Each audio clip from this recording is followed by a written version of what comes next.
From a chasm in the earth, a gate gave way to a dungeon teeming with perilous life forms, a hunting ground reserved for a select few. These individuals, known as hunters, were gifted with truly exceptional powers. The sole path to joining their ranks involves surmounting the trial within a cryptic spire. One's strength escalates in tandem with their ascent up the structure, granting access to novel capabilities and proficiencies. Every potential candidate, before their powers manifest, is cast into this tower from which there is no escape. Yet a great many fail to conquer even the inaugural stage of this formidable challenge. A new rank is nonetheless conferred for every 10 floors cleared out of the 100 that exist. The protagonist successfully ascended to the 100th level and made an unceasing effort to surpass. Prior to this, he lived the life of a common porter, hauling gear for more distinguished individuals. His ambition was ignited by Ruben, a hunter of the S rank, who had managed to climb to the 61st floor. The young aspirant held a deep-seated desire to master the tower, and thus permanently alter his destiny. He was plagued by memories of the world that had claimed the lives of his friends and parents. A youth for whom the hero was contracted to carry equipment interrupted his reverie. They journeyed together toward the threshold of a newly appeared dungeon, preparing for a raid. The group coerced him into leading the way before violently thrusting him across the magical threshold. With the traps activated behind him, he found himself isolated inside, facing a menacing pack of hounds engineered to shred their quarry. His betrayers, in the meantime, initiated a live broadcast, encouraging onlookers to wager on the outcome. This was the arena for dogfights, a brutal spectacle pitting living beings against monstrous adversaries. The hero mounted a desperate defense, but the creatures swiftly closed in, cutting off all escape. As a final measure, he blew a whistle he carried, his last remaining option. This action, however, only served to further infuriate the monsters, escalating their aggression. At that point, his framers charged in, attempting to intervene in the proceedings. The beasts shifted their focus to the newcomers and dismembered them in an instant. Having spent every last bit of energy in his struggle, the hero was teetering on the brink of death. In that critical instant, the system issued a summons to the tower, offering a chance at a new beginning when all hope seemed gone. As lucidity returned, the full sequence of events leading to his current state came rushing back to him. His mind cleared, leaving no doubt that he was now located within the confines of the tower. Within this domain, possessing coins could mean that even death is not an absolute conclusion. In that very manner, life was restored to him, presenting a fresh opportunity. A look at the status interface provided the final proof that his circumstances were not an illusion. He had dedicated years to amassing knowledge and pushing his body through grueling training for this exact purpose. The moment for which he had waited with more anticipation than any other had finally arrived. Stepping through a portal of pure mana, he emerged onto a vibrant green field. A lone goblin stood in the center of the meadow, representing the initial trial of this floor. Aware that he faced this battle by himself, he acted decisively and dispatched the creature. A system notification promptly declared the completion of the first floor's challenge. Unforeseen, however, a second foe leaped from the darkness and delivered a mortal wound. His demise was immediate, yet this time it did not signify the end. He understood the state was circulating misinformation, which only hardened his resolve to reach the summit. Finding himself resurrected in the identical clearing, he chose a more patient approach. 3 hours elapsed in complete stillness before the first monster made its appearance.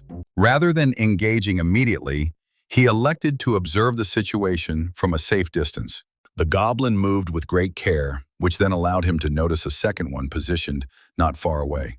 The pair were stationed near a peculiar stone figurine. He surmised that the object could be a concealed artifact specific to this level. Wasting no more time, he launched himself at the monsters, eliminating them both with swift attacks. Once he confirmed the area was secure, he retrieved the statuette. The moment it made contact with his skin, it started to gently dematerialize, followed by a new system message. The Lunata statue was now his. It was the first instance he had been fortunate enough to discover an item of this nature. The object was unlocking a special quest, one hidden from the majority of participants. His journey now included this task: following the artifact's activation. He subsequently acquired a singular skill, eyes that look at the stars. This was an ability of the highest caliber, capable of commanding respect from even the most hardened hunters. It granted the user vision of hidden information, subtle hints, and even the rewards that lay ahead. The acquisition left him astounded, as such an occurrence was exceptionally uncommon. On the third floor, the protagonist was confronted by a kobold brandishing a crossbow. Though injured in the encounter, he recovered quickly by consuming a healing potion. He located a tree nearby whose sap could mask his scent from the creature's senses. After coating his body, he concealed himself silently within the foliage. As the monster drew near, the hero launched a surprise assault and landed a killing strike. A system prompt recommended extracting a nail from the creature's ring finger for a stroke of luck. He collected his prize and proceeded onward, stepping into the interfloor portal. Sustenance, a place for rest, and entry into the internal community were available to him there. This took the form of a chat room where challengers could discuss their shared experiences. A majority of users there, however, refuted the presence of a second goblin on the initial floor. He then registered with the comical handle, Classy Plinces. He communicated in a cryptic fashion, careful not to reveal his identity and avoid unwanted notice. In spite of his caution, he was met with several messages that corroborated his claims. This experience solidified his determination to disclose only factual information about the tower. Confident in his course, he advanced to the subsequent level. The new area was thoroughly booby-trapped, with snares materializing from nothing. He narrowly avoided death when a mechanism abruptly triggered from beneath his feet. Heeding advice he found online, he extended his hands forward as a precaution. Yet, after nearly having his hands maimed, he employed his special eyes to discern the layout of the traps. He could now navigate the hazardous path without making a single misstep. The challenges comprised elaborate snares, including a fiery spectacle and blades that shot up from the ground. His ocular ability, however, allowed the hero to traverse the entire course without receiving so much as a scratch. Following the taxing journey, he opted to take a break and eat. A glance at his performance metrics brought an undeniable smile to his face. The progress was satisfying. Concurrently, on the tower's 30th floor, Guild Manager Spencer was meticulously tracking the guild's coin reserves. When his younger brother stormed in, he presented new posts from the community that were causing a significant commotion. Spencer became enraged upon reading the message and demanded that the author be located immediately. At that very instant, the protagonist earned a new designation, the title of Conqueror. This new status conferred a bonus of 10 points to every one of his fundamental attributes. He revisited the chat to see the reactions to his post. Genuine expressions of gratitude, encouragement, and even awe could be found among the replies. Negativity was present as well, with some users dismissing his account and branding him a fraud. He nevertheless held fast to his principles and continued his ascent. He ultimately uncovered 3 artifacts, with each one bestowing a distinct and unique skill. A fresh challenge awaited him on the 4th floor, scaling a towering cliff face. His special vision highlighted a dark blue tree, prompting him to uproot it entirely, which he promptly did. Elated by surmounting another challenge, he accidentally dropped a stone he had found, one bearing an engraved name. His eyes informed him it was the signature of John, a sage who had climbed to the 92nd floor. This individual was famed for having engineered a genuine homunculus. The hero was left to contemplate the immense age of the tower itself. Lost in these reflections, he arrived at the 5th floor, where a fish warrior boss, specifically calibrated to his current power level, was waiting. The hero formulated a plan to utilize the skill boxes concealed somewhere on the level. Engaging his ocular ability, he sprinted to the initial pair of boxes and swiftly absorbed their power. With the basic skills now integrated, he was already making his way toward the next container. The enemy, however, closed the distance unexpectedly and seized him in a powerful grip. The boy acted instantly, plunging his knife directly into the monster's flesh. After he fell, he successfully activated the 3rd skill container. The fish warrior countered with an attack that sent the hero crashing into a cliffside. Shrapnel flew in every direction, but their resolve remained unshaken. After recovering, he deployed a firebomb, which incinerated the foe. Once the conflagration subsided, his victory in the battle was certain. For good measure, he obliterated the creature's remnants before the system officially registered his triumph. A diminutive creature, resembling a frog but pulsing with an odd energy, landed on his head. His special eyes instantly identified it as a being of chaos that held immense potential. A system warning appeared, indicating that this entity was more powerful than the victor himself. The message specified that a bond must be forged between them, warning of perilous outcomes should she reject him as her master. Undeterred by the risk, the hero welcomed her as a companion and proceeded forward, thus concluding the training phase. The sixth floor and an array of new trials awaited him. He emerged in a designated safe area where aggression against others was expressly forbidden. The young man gave his frog the name Rick, a choice the creature seemed to dislike. Shortly after, he met a man offering a white pellet purported to have curative effects. His special eyes, however, detected a hidden enchantment, a spell designed to tamper with and partially alter memories.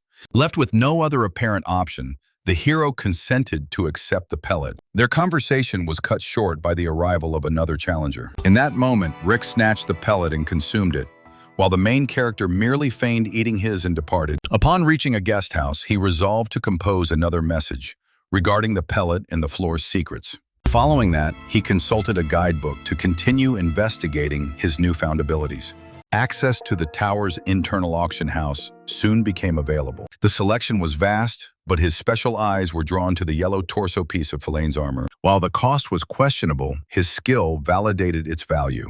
It was a component of a legendary ensemble. The entire set once belonged to an individual who had reached the 99th floor. Assembling all the pieces would grant the power of that ancient warrior. The young man dedicated an hour to searching for the other equipment pieces. When his search proved fruitless, he opted to buy a sword, a helmet, and several practical potions. The system tallied 500 points and initiated the modification sequence immediately. His personal stats saw a dramatic increase, and a previously unknown ability was unlocked. All the artifacts he had gathered previously merged together, forming a top-tier container. From it emerged an S-class skill named Skill Combination, a development that was both a massive breakthrough and a source of great celebration. A notification materialized on his screen, showing a count of 3 coins. In a flash, however, that number transformed into an infinity symbol.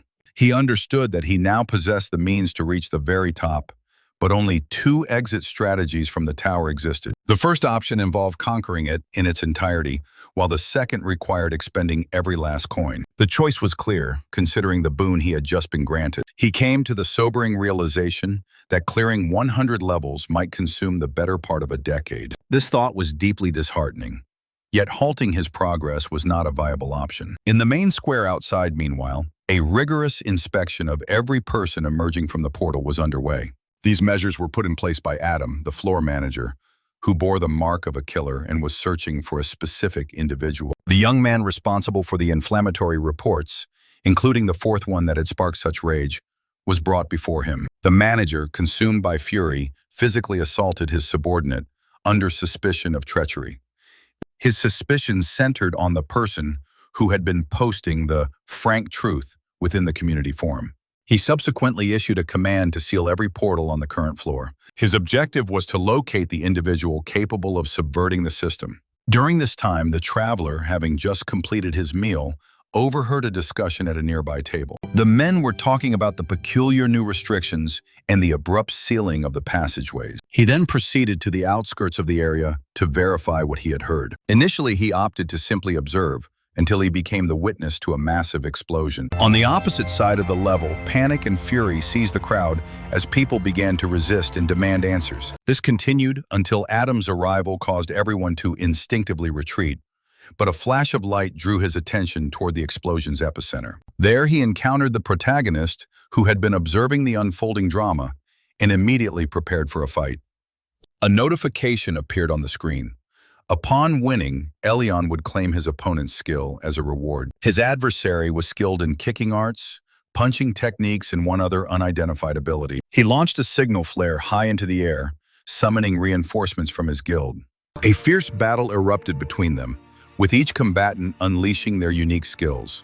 It was later revealed that the opponent's third skill was a shield that had been downgraded in rank. The defensive barrier failed to absorb the impact and shattered under the power of a firebomb. The leader then activated a brooch and a bracelet, which provided a temporary boost to his stats. This enhancement was set to last for 10 minutes, making the confrontation significantly more perilous. The enemy mounted a renewed assault with his augmented power, but the attack did not unfold as he had intended. The main character had discreetly slipped Rick beneath his armor, and while pressed against Adam, triggered another firebomb.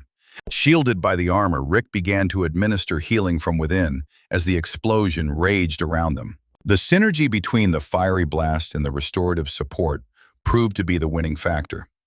Following his victory, he acquired a new ability and a skill book, in addition to claiming all the artifacts from his fallen foe. He moved on without pause, ascending to the tower's 7th level. On the new floor, his pet administered aid to the traveler, earning a serving of its preferred food in return. During this time, Jim regained consciousness and came to terms with his loss. His second-in-command approached him, at which point the senior member chose to step down from his role. The leadership position was transferred to Sean, who was appointed the new floor manager. The hero, meanwhile, undertook a mission to eradicate a contingent of goblins. After he had slain a dozen, a portal materialized, but he elected not to pass through it. Recognizing that this floor served as a training ground, he chose to prolong the combat. Once his tally of defeated enemies surpassed 40, the system presented him with a reward. The gift was a special pill designed to enhance hunting prowess. Upon its consumption, all of his parameters rose substantially. When the number of dispatched foes reached 125, the system announced that the growth limit was met and that the goblin boss had appeared. The details of this new task were obscured, with even his special skill unable to penetrate the veil. The hero began a process of elimination, mentally discarding potential bosses that did not fit the profile. His options dwindled one by one, until only the final goblin, adorned with jewels, was left. After some time passed, the boss, who was concealed in a cave, detected the scent of treasure. It was unable to control its avarice and darted toward the source of the gleam. A golden frog statue was waiting for him there. But it was not treasure, it was Rick in a new form. As the goblin neared the treasure, its power surged, and it advanced to its 3rd level of strength. The hero activated a firebomb without delay, and the frog shed its disguise. When the two of them were both on the ground, the enemy's sudden power boost vanished. The traveler capitalized on this opportunity and handily overcame his adversary. A bag capable of holding an infinite variety of items was among the spoils. Reaching inside, the boy withdrew improvement cubes, a soul stone, and a fragment of the key to the Hilton ruins, which immediately captured his interest. One could unlock the treasure vault by gathering all the separate pieces. After the battle, he chose to rest and review the feedback from the association. The user comments verified the claims made about the white pellet. One individual had even conducted an independent investigation, complete with evidence. The traveler authored a new post before continuing his journey. A confrontation with orcs awaited him on the 8th floor. He dispatched them without taking any damage, but a different adversary then emerged. A combatant known as Kinatak, who wielded a gauntlet, issued a challenge. Before he had a chance to respond, the hero got a system notification that the duel had been automatically accepted, initiating the fight. As his opponent boasted about his physique, the hero wasted no time and launched an attack. He annihilated his foe with a single immense blow, and in doing so, he saw a medal that could be acquired by meeting specific criteria. Specifically, the task required the defeat of numerous orcs and their commanders. Immediately afterward, they started to materialize and toss gauntlets toward the hero. He employed his threat-generating skill and eliminated several of the challengers. His strength had been augmented by new enhancement cubes, allowing him to dispatch everyone with ease. Subsequently, the leader emerged, whom the hero presumed to be asleep. He activated a firebomb and struck the chair, yet the enemy remained motionless. The leader awoke and started performing squats, clarifying that he had not been sleeping. He had a passion for working out and was irritated that his session had been cut short. A confrontation ensued between them, leaving the hero with no choice but to evade the incoming strikes. The hero's initial landed blow validated his eye's insight that a near-fatal injury enhances the target's powers. Consequently, the hero began to fall back, but the leader pursued and closed the distance. At the very last second, he utilized a deceptive curtain ability, concealing himself around a corner. His special vision indicated that the weak point of this particular foe was its back. Rick served as a reminder of the potential to combine abilities, and the hero proceeded to activate this function. The leader located the hero and delivered a powerful blow, making it seem as though the hero had perished. The system, however, declared a successful fusion of abilities into a single skill that permitted rapid movement. The hero was now capable of instantly appearing behind the leader to drive his sword into the creature's back. He then triggered a firebomb, unleashing a cataclysmic attack that annihilated his foe. Vanquishing the leader brought the main character an immense sense of accomplishment. Upon his return to the arena, he claimed his prize, the second segment of the Key to the Ruins. He immediately joined it with the first piece after acquiring a clot from the leader, which contained the power of an orc. After a moment of contemplation, the hero consumed the clot, thereby assimilating the leader's strength and receiving enhanced stats.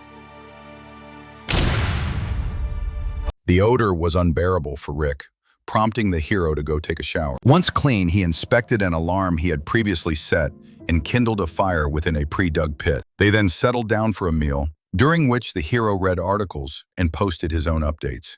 It was through this that he discovered Jim had stepped down from his role and ascended to the upper floors. Jim, in the meantime, had vanquished 100 orcs on the 7th floor and acquired a starter kit. After grasping that everything Elion had written was factual, Jim conveyed this information to Spencer. He then began to prepare for his next confrontation, fully committed to seeing his journey through to the end. After finishing off the orcs, the protagonist reviewed all his essential artifacts and proceeded to the 9th floor. He took a step forward, pushed some foliage aside, and was startled to find a wolf's horn mere millimeters from his eye.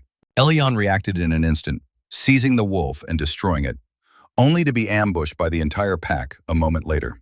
He battled against them, taking down 30 wolves while pondering the quickest way to reach the 10th floor. From there, he would be able to publish an article detailing the 8th floor without giving away his position to the guilds. His train of thought was abruptly cut off by a system notification as darkness consumed his surroundings. The system announced the arrival of Dulcan, and the protagonist activated a luminescent stone to cast light on the area.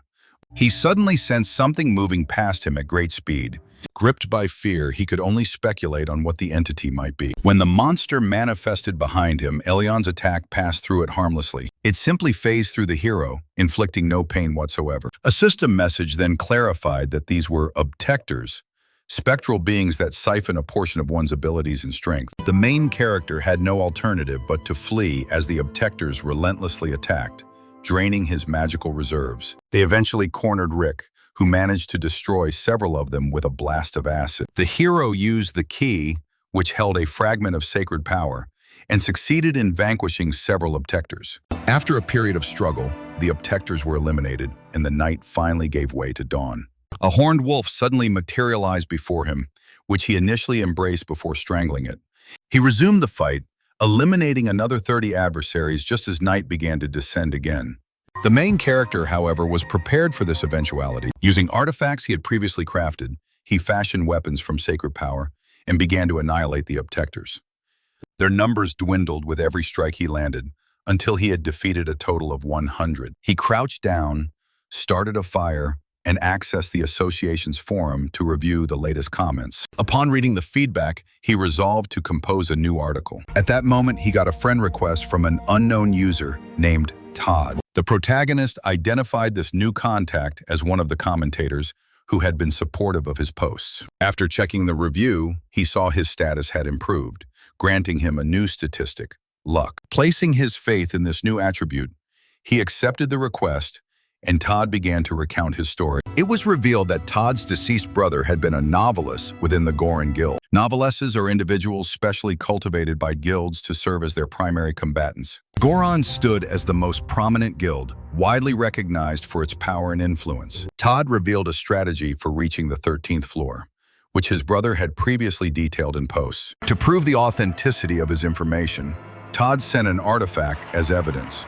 The hero devised a plan to mislead the guilds by publishing a post containing false information about the 13th floor. He then initiated preparations for skill combination by activating a series of skill boxes. The initial skill boxes yielded no results, but his luck stat kicked in, granting him new skills. Monoblast and Love Shot were the new abilities he acquired, and he immediately fused them. He proceeded to eliminate another 30 horned wolves and then decided to trigger the 7th night by summoning Dulcan. The monster finally manifested after several attempts, and the hero braced himself for a grueling battle.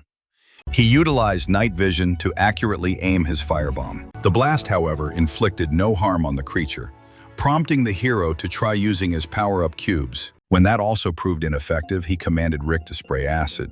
The acid produced a noticeable effect, leading the hero to deploy a handcrafted scepter imbued with holy power. The confrontation raged on until Dalkan shattered the scepter's handle and launched an attack. The hero leaped up, swiftly grabbing his companion, who then began to fire acid at their foe. Following this, the hero triggered several of his skills and instantly closed the distance to his opponent. All his activated skills began to function in concert, delivering a barrage of devastating strikes. The hero launched a succession of firebombs until he was compelled to merge all his skills. He subsequently formulated a new powerful attack and used it to destroy his enemy, Dalkan. He then rose, channeling all his remaining energy, and underwent a transformation into a dragon. After tossing his companion aside, he activated a unique explosive whistle and a misty acceleration skill. The hero managed to defeat his opponent despite the immense challenges, and then lost consciousness. Upon waking, he found his weakened companion attempting to provide aid. His victory earned him a new prize, the third fragment of the key, which fused with the other two parts. He was also awarded a fur scarf and a new title that unlocked additional possibilities. On the 30th floor, Louise and Tom, members of different guilds, received crucial intelligence regarding the hero. They resolved to locate a fan of the hero who went by the alias Baldhead. After arriving on the 10th floor, which was bustling with NPCs, the hero took a few steps forward. An NPC named Lilka suddenly noticed him and presented him with a quest. This particular quest, however, came with a unique condition. It could not be declined. Quests were sorted into three categories: those impossible to finish, those offering no escape, and those with steep penalties. Lilka stated with certainty that the quest was non-negotiable, leaving flight as the sole alternative. She caught up to him with ease, however, prompting the hero to voice his annoyance directly to her. Aware of all the potential consequences, he attempted to refuse what seemed to be a simple, material delivery mission.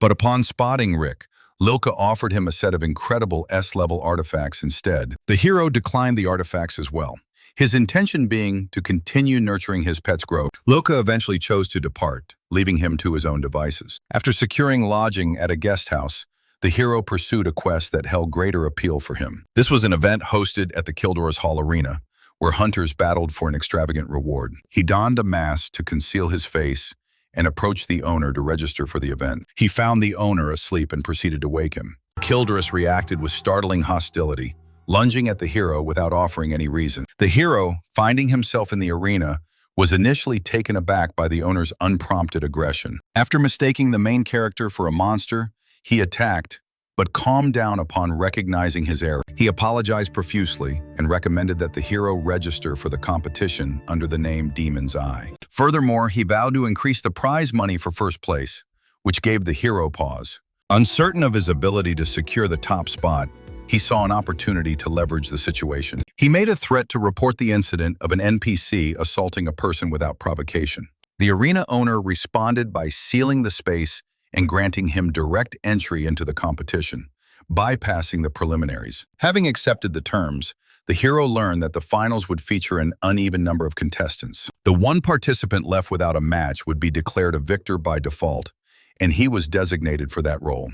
The hero accepted without hesitation and then made his way to the market to acquire new abilities. He purchased some food and a dagger, then observed a mob beating a thief who had tried to steal artifacts. Manager Legin, who bore the mark of a murderer, arrived and declared he would handle the matter himself. He issued a duel challenge to the thief, vowing to ignore his thefts if he were to win. The thief offered only apologies, but ultimately entered the fight, his opponent's power growing with the crowd's reactions. Legin grew stronger with every blow, making his victory a foregone conclusion. The hero observed this, thinking that Legin would be simple to defeat without the interference of onlookers. He continued on his way, but paused when he noticed his luck stat reacting to a particular chest. In the potion shop, the proprietor displayed a variety of concoctions, which included poisons. The chest held flawed potions that could prove fatal, but they were exactly what Rick required. The hero purchased the entire stock and placed them in his bag before heading back to his room. He abruptly sensed the salesman trailing him and quickly altered his course. He ascended to a rooftop after overhearing the salesman mention a job for whoever could find a bag of jewels. To get an advantage, the hero decided to act preemptively and hurried to find the manager. While on the roof, he made a mental note to be more cautious and avoid using the bag in public again. It was attracting far too much notice, and he resolved to adopt a more discreet approach. The vendor relayed all the information to the manager, describing the bag and promoting his potions. Legion deduced that the potions were poison and gave the command to apprehend the vendor. The following day, Rick consumed the poison and, as a result, developed new abilities. The hero posted a message advising his fans against attempting to poison guild members. After this, they departed to finish Loka's quest before the start of the competition. In the main square, the hero caught wind of rumors about the banishment of a merchant who had attempted to assassinate Legion. He went to the location and witnessed the manager repeatedly killing the vendor. This cycle of execution continued until the vendor's chances to remain in the tower were exhausted. Having reached the 11th floor, the hero began to work on the quest. As he slayed monsters, he gathered materials until he discovered a skill book that conferred fire resistance. A monster was protecting this artifact, and upon its defeat, the hero also acquired poison resistance. He immediately learned these new skills and continued on his way. He looked over comments from his friends who had already set up a competition and decided to devise a prize for the victor. Upon reaching the 12th floor, the hero swiftly eliminated all the monsters without any delay. He then proceeded to the 13th, where the objective was to survive for a duration of 8 hours. After he vanquished a single weak monster, a fiery dragon materialized before him. The hero's initial instinct was to hide, but upon seeing the dragon consuming lava, he chose to attack. His attempt resulted in his death, sending him back to the 10th floor. He decided to try again, utilizing his full arsenal of artifacts. However, his sword shattered during the attempt, leading to another death and prompting a search for a new weapon. Upon returning to the arena, the hero accepted an offer to temporarily trade Rick for a set of powerful artifacts. The hero requested a sword from Lilka in exchange for his companion, justifying it by stating that she offers this quest to everyone. Nobody had ever completed it, and she hadn't fulfilled a single order in a decade. This history of failure had damaged her credibility, making it advantageous for her to help him succeed. She consented to lend him the sword for 1 week, the duration of the quest, while Rick would remain with her. If the hero could successfully finish the mission, she would return both Rick and the sword to him. Kildoris provided him with several artifacts, one of which was a skill book. Once on the 13th floor, the hero was aware of a single vulnerable scale on the dragon. His plan was to extract it while the dragon was occupied with drinking lava. The hero lodged his sword near the scale, but the dragon flung him away. Then, as the hero attempted to leap onto it again, using a leverage technique, the dragon sidestepped and appeared directly in front of him.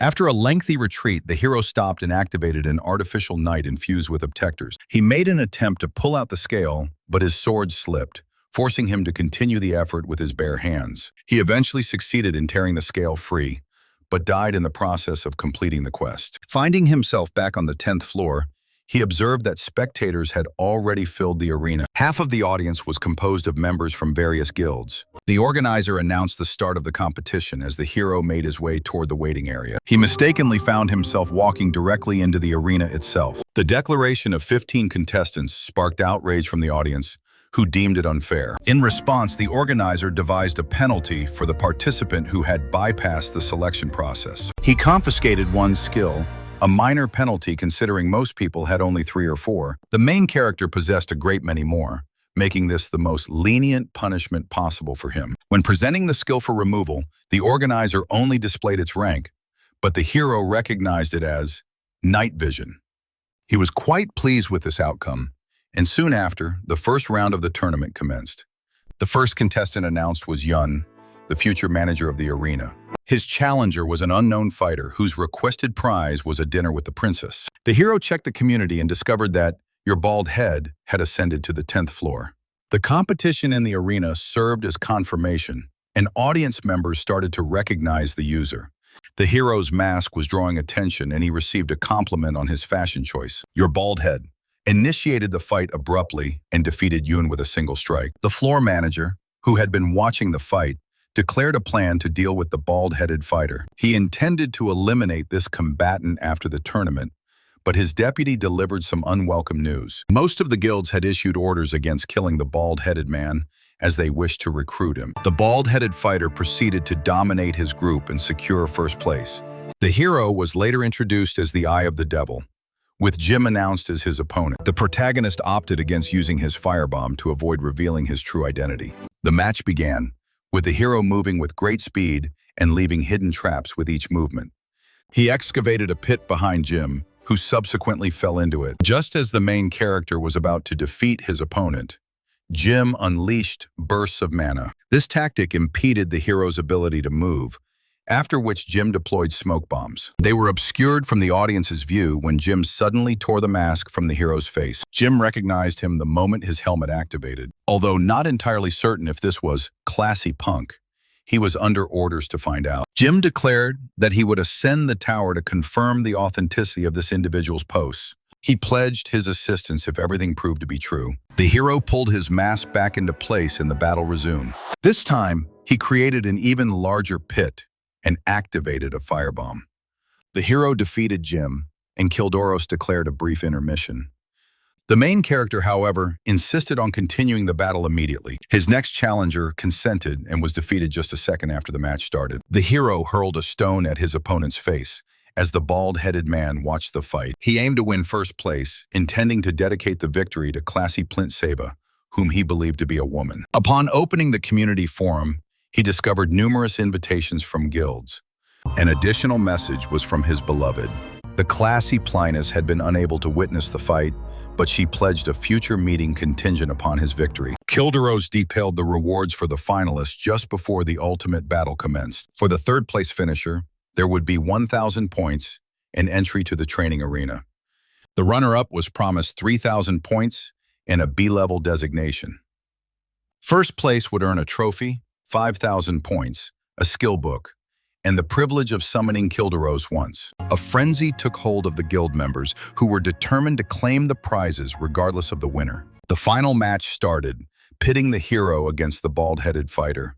Both combatants unleashed their full range of skills, with the hero delivering a firebomb as his finishing move. Yet to the astonishment of all, the bald-headed man stood firm and unscathed even after the massive detonation. They exchanged blow after blow, yet neither would fall, each persisting in the fight. The protagonist sought an upper hand by manipulating water and creating pitfalls in the terrain. The bald-headed fighter, however, deployed his signature move, a devastating strike that amplified its force tenfold. The hero was forced to his knees, with defeat appearing imminent. Abruptly, however, he triggered his unique revenge ability. This development terrified the onlookers, who began to flee until Kildoros erected a protective barrier.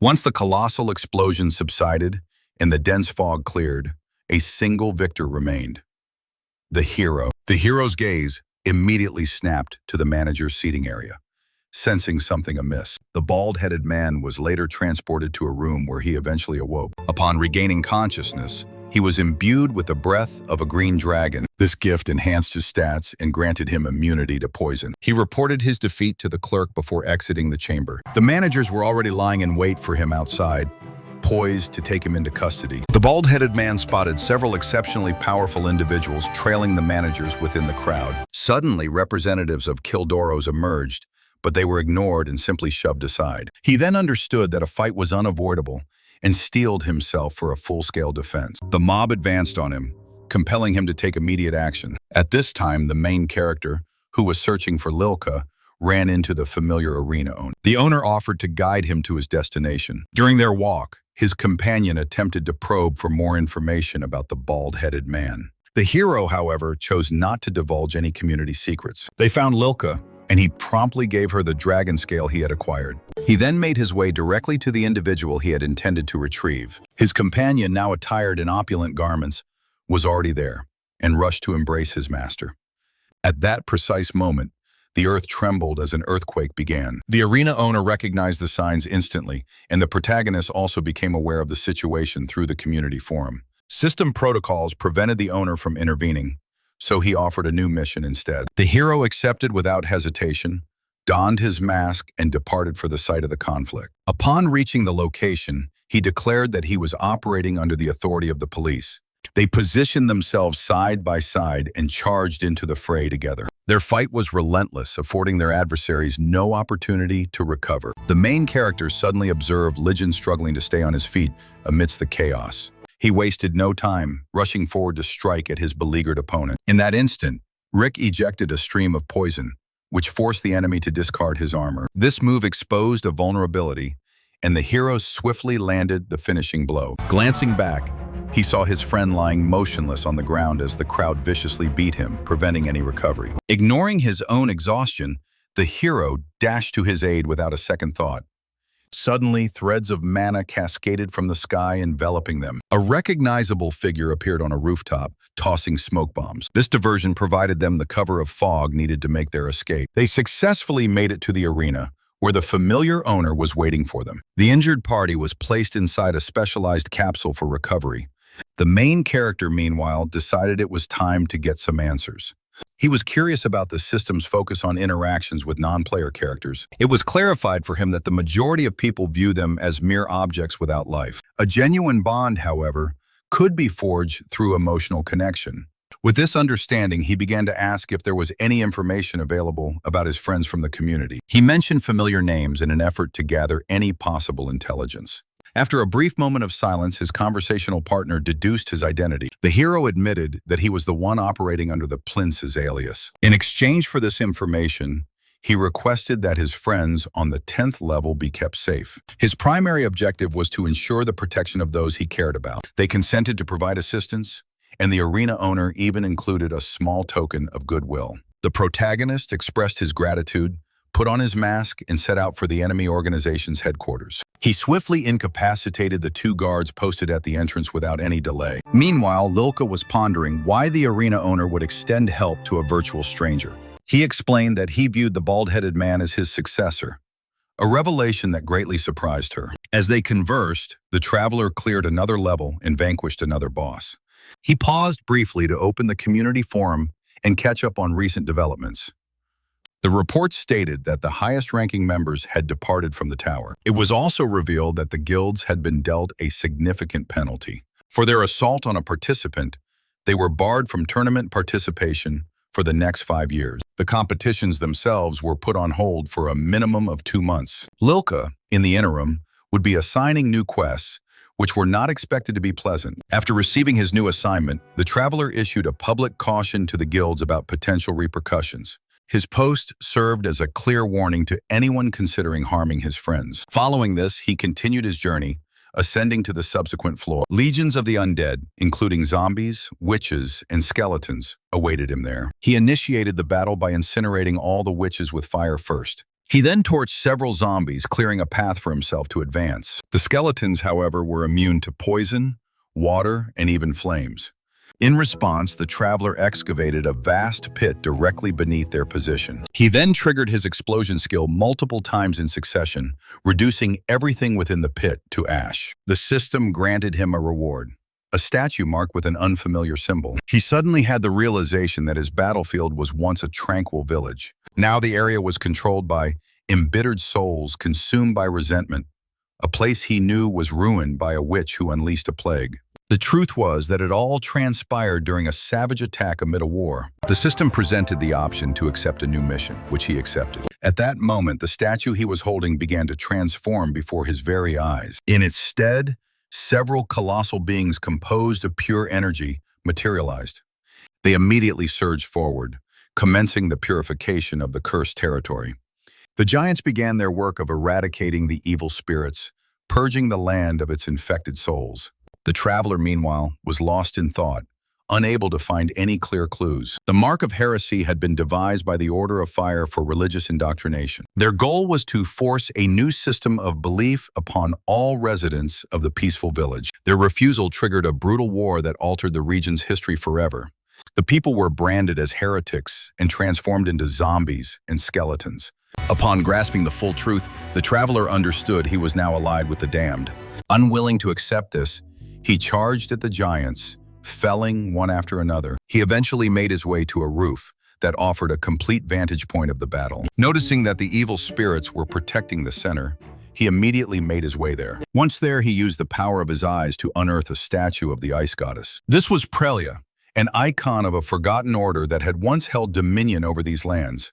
The statue came with new lore concerning the Order of Ice and the Lost Kingdom. In a bygone era, fire had vanquished ice, initiating a religious war. He held the key to the ruins of Hyalton, which was once their sacred capital.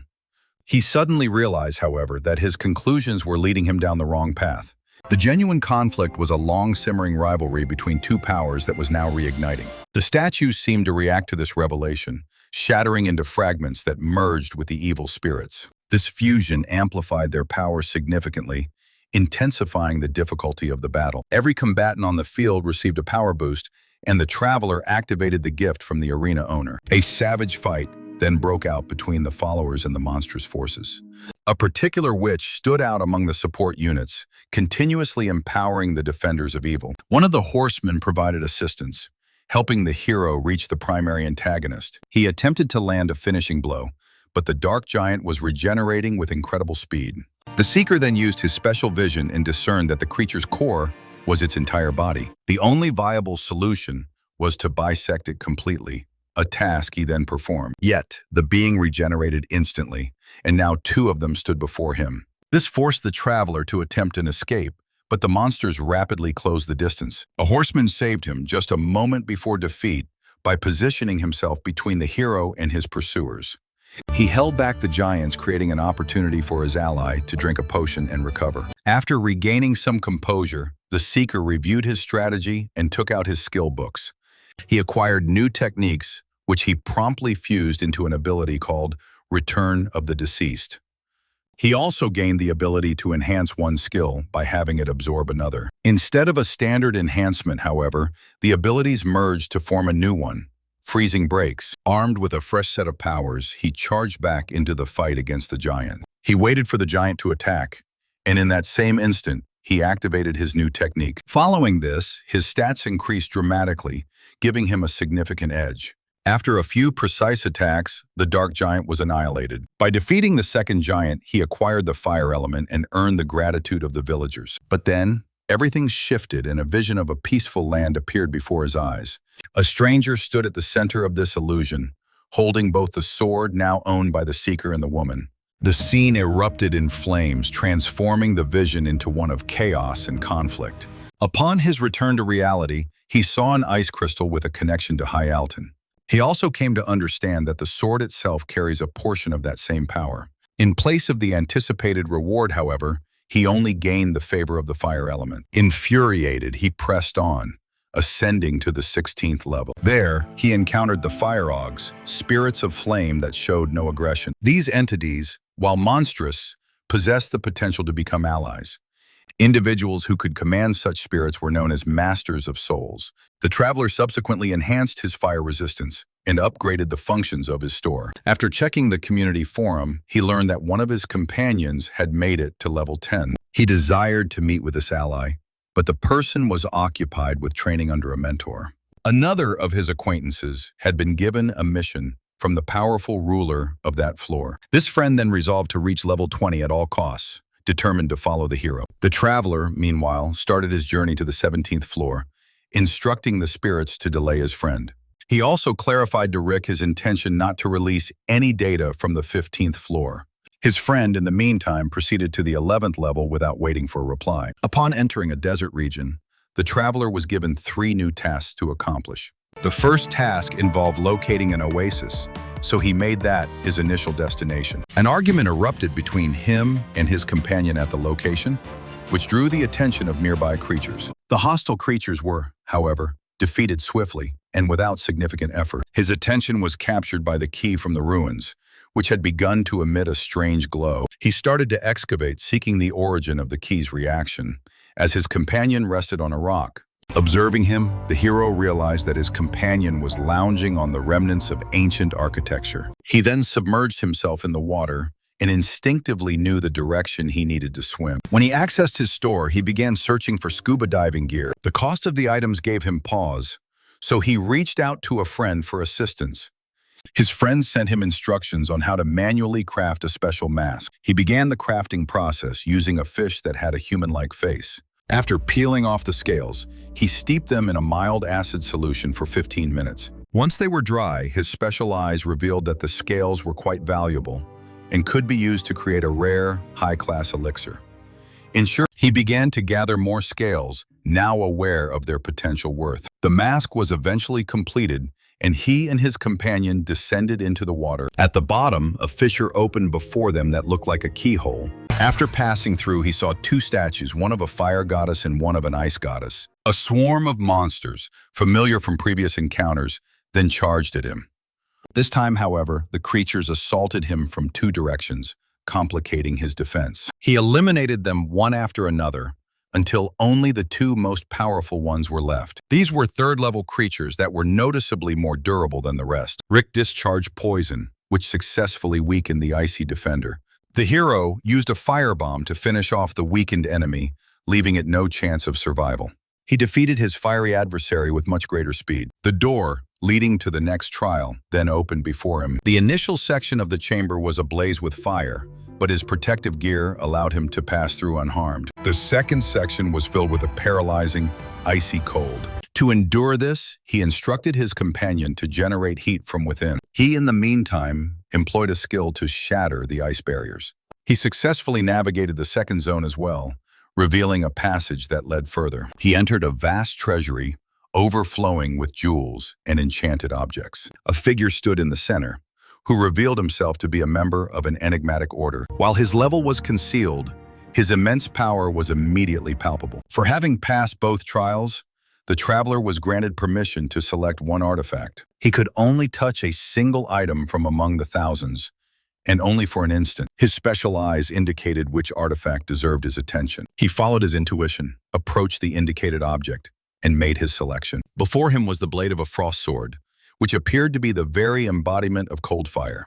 Ragnarok gave his approval and presented the weapon, which contained the power of both elements. The elements of fire and ice immediately fused, restoring the sword to its true form. Ragnarok promptly initiated the third trial by materializing a reflection of himself. This duplicate prompted the hero to reflect on the importance of his loved ones. He came to the conclusion that Rick was his most precious friend, a realization that gave him renewed strength. With this newfound clarity, he engaged in battle with a revitalized sense of purpose, fighting as if everything was at stake. The double was vanquished after 3 powerful strikes, but this was merely the start. Ragnarok then summoned a veritable army of beast-like creatures and more of his own duplicates. The hero threw himself into the fight, methodically destroying his foes without a moment's pause. The adversaries combined their forms to become a single mighty being, but even this did not deter him. The fused mass of enemies was even more threatening, but it too was defeated by the hero. The hero readied himself for the subsequent challenge by activating his reinforcement cubes. This time, the number 6 appeared, and the spirit of the individual who had reached the 84th floor manifested before him. The next phase was one of vengeance, as Ragnarok killed his friend, leaving L-Line consumed by grief. An overwhelming wave of pain and anger consumed the hero, compelling him to charge forward without a second thought. He unleashed a relentless flurry of attacks, activating all his abilities in a non-stop assault to make the enemy pay for his friend's demise. The spirit that had materialized alongside him also entered the fray, contributing its power to the act of vengeance. As the protagonist's magical energy started to wane, he commanded the spirit to withdraw. He then marshaled all his remaining power for a final decisive effort to obliterate Ragnarok and conclude the battle permanently. Despite his exhaustive efforts, the hero was unable to secure victory, which triggered the beginning of the third stage, forgiveness. The sheer force of his anger and grief propelled him to continue fighting, even as he reached the absolute limits of his stamina. Ragnarok insisted that the hero forgive him for killing his friend, attempting to restrain him with magical tethers. The hero, however, drew his dagger and plunged it into his own body, absorbing his own blood to trigger a curse. This act allowed him to conceal the sword, die, and resurrect within a safe area, successfully absconding with the temple's relic. He earned a new title, much to Ragnarok's fury. When the hero regained consciousness, he was overjoyed to see his friend alive and well before him. They now prepared to venture to new floors. Although the sword was temporarily unusable, he still possessed his dagger.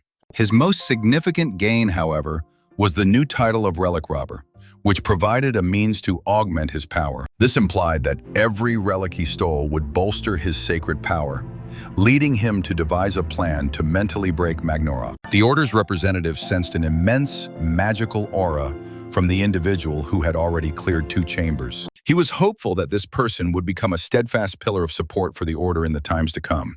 A hero, poised for combat, appeared before him as the door swung open. He seized the relic and used his dagger to orchestrate his own death, allowing him to be reborn and continue the conflict. For the 7th time, he was already formulating a plan to take yet another relic without pause. Ragnarok was seething with rage and focused all his efforts on annihilating his opponent. Nevertheless, the hero endured every assault and countered with threats of his inevitable return. The hero vowed to keep coming back until he received an apology for the murder of his friend. Compelled to safeguard the relics, Ragnarok ultimately relented, bowing his head and begging for forgiveness. The hero and his companion then claimed their compensation, a crown, before Rick doused their adversary with acid. They both perished immediately after, having successfully accomplished their objective. Due to the theft of the crown, a representative of the Order barred the hero from the ruins, causing the key to vanish. In its place, one of the participants presented Elian with a parchment containing instructions for crafting a mask. The hero took the parchment, and with 36,000 points in his account, purchased coupons to raise his level. He fused them to acquire new skills, and then broadcasted the news to the community. The information spread like wildfire, particularly the hero's recommendation of skills like camera use and photo sharing. He also made a public promise to grant 2 skills to a specific commentator, bypassing the guilds. Tom and Louise caught wind of this gossip and went to Spencer to voice their apprehension. The leaders of the guilds had given orders not to pursue the hero, hoping to open negotiations with him instead. Tom and Louise, however, rejected this command and chose to align themselves with Spencer, who had formulated a plan. Meanwhile, the hero was inundated with offers from individuals on higher floors looking to purchase skills. Later, while browsing his friends' posts, Alien discovered that one of them had reached the 20th floor. With only 1 floor separating them, he decided he needed to pick up the pace. Upon his arrival at the 19th floor, he could sense the boss waiting behind the door. After consuming an elixir, he pushed the door open to find a scene of fiery devastation. Before he could even process his surroundings, a stranger appeared and gestured for him to sit at a table laden with food. After a moment of consideration, the hero chose to sample the food laid out on the table. Once he and his partner had consumed everything, their performance stats saw a remarkable improvement. They then proceeded with their primary objective, which was to defeat an unidentified foe. A boss by the name of Wayne blocked the path that Elian needed to take. A reward was promised for their victory, so they engaged in battle without delay. The hero could not simply retreat without a confrontation, leaving him no choice but to enter the fight. He delivered strike after strike, employing every skill in his possession. In the course of the battle, he managed to maneuver past Wayne and was on the verge of reaching his objective. Wayne suddenly broke free from the grip of crabs and objectors, landing a powerful strike. The hero held his position, and while delivering a forceful blow of his own, inadvertently completed his goal. He acquired the Seal of Fire, assimilated it, and enhanced his fire-related abilities. He also earned the approval of the Order of Fire, which granted him permission to use their relics. Wayne expressed interest in the hero's sword and proposed an exchange. He offered a helmet, a piece of a set the hero already partially owned. The hero accepted the deal and proceeded to the 20th floor. Meanwhile, Lilka emerged from behind a corner and started to mend the shield the hero had shattered. She reforged it into a fire protector shield, an item that offered substantial advantages. Equipped with his new gear, Wayne stepped through the portal while uttering the name of a mysterious girl. Elion noticed a smaller population of people upon reaching the 20th floor. While he was searching for Lilka, she found him first. She then pulled him towards someone and pleaded for his help, which put him on edge. Their destination, however, was a kiosk, where Lilka simply asked him to buy her something. This seemingly simple request caused the hero considerable embarrassment. The hero discovered that Lilka owed Bella for a meal. He decided that the debt must be settled before she would be allowed to pet Rick. It was then revealed that Rick was female, a fact that caught the main character by surprise. He pulled Lilka into an alley and began inquiring about other pieces of armor, suggesting a beneficial trade. Lilka consented, but confessed that she did not possess any armor pieces herself. She did, however, promise to give him information about the NPC who did have them. As compensation for Lilka's pestering, the hero decided to take Rick for a swim. After equipping the helmet, he found out that the armor possessed self-repair capabilities and that its stats increased significantly. Deeply impressed, he immediately accessed the community forum, where he saw a reminder about an upcoming competition. The competition's main objective was defense, with the floor sectioned into zones from which participants had to choose one. Teams were required to work together to eliminate monsters. To enter the event, one needed to speak with an NPC, so the hero made his way to Bella. She explained that the majority of participants selected other zones due to their abundance of defensible structures. Their particular zone had only a single building, resulting in consistent and heavy losses. When a participant is killed, their points are distributed among their team, leading some to orchestrate such events. The hero mulled over her words, realizing that a person defending a zone alone would claim all the rewards. He resolved to be that lone defender, motivated by personal gain, while maintaining the appearance of a hero. At that same time, 4 unknown men were engaged in a game of chess in a different zone. They eventually took notice of an unfamiliar person who had been constructing barricades for several days. They offered him some pointers, but it was already too late. This individual was none other than Lick My Top. His construction was complete, and the competition was just about to start. The hero, upon entering his zone, noted the presence of 30 other participants. He activated his special eyes to scan the information of the participants, but did not find Lisna Moimakivku. He did, however, identify several noteworthy competitors, including a man named Pakunsek. Pakunsek put on a display, reviving a goblin only to incinerate it moments later. This act inspired other participants to do the same. The main character, however, opted to follow his own course of action. He donned a mask and entered the competition under the name Devil's Eye. When the official roster was announced, the hero discovered that Lysni Moimakivku had also chosen the same district. And with that, the first wave of monsters began its assault. The hero's team members immediately prepared for retreat, but he charged into the fight, inspiring the others to follow. The first wave concluded, and the second wave commenced immediately after. The hero took note of several other participants. Sabina was rapidly producing robots that engaged the monsters in combat. Lysan eliminated his foes so swiftly that they were dead before they could even react. Pakunsek, meanwhile, was instructing other participants on how to accumulate points for no effort. He would consume the monsters that others had already destroyed, thus gaining points for their demise. Elion brought the second wave to a close by destroying the final monster. When he checked the rankings, he saw he was in second place, with Lick My Top holding the top spot. At that moment, Lysni Maytop was busy fending off the third wave, eliminating all the airborne monsters.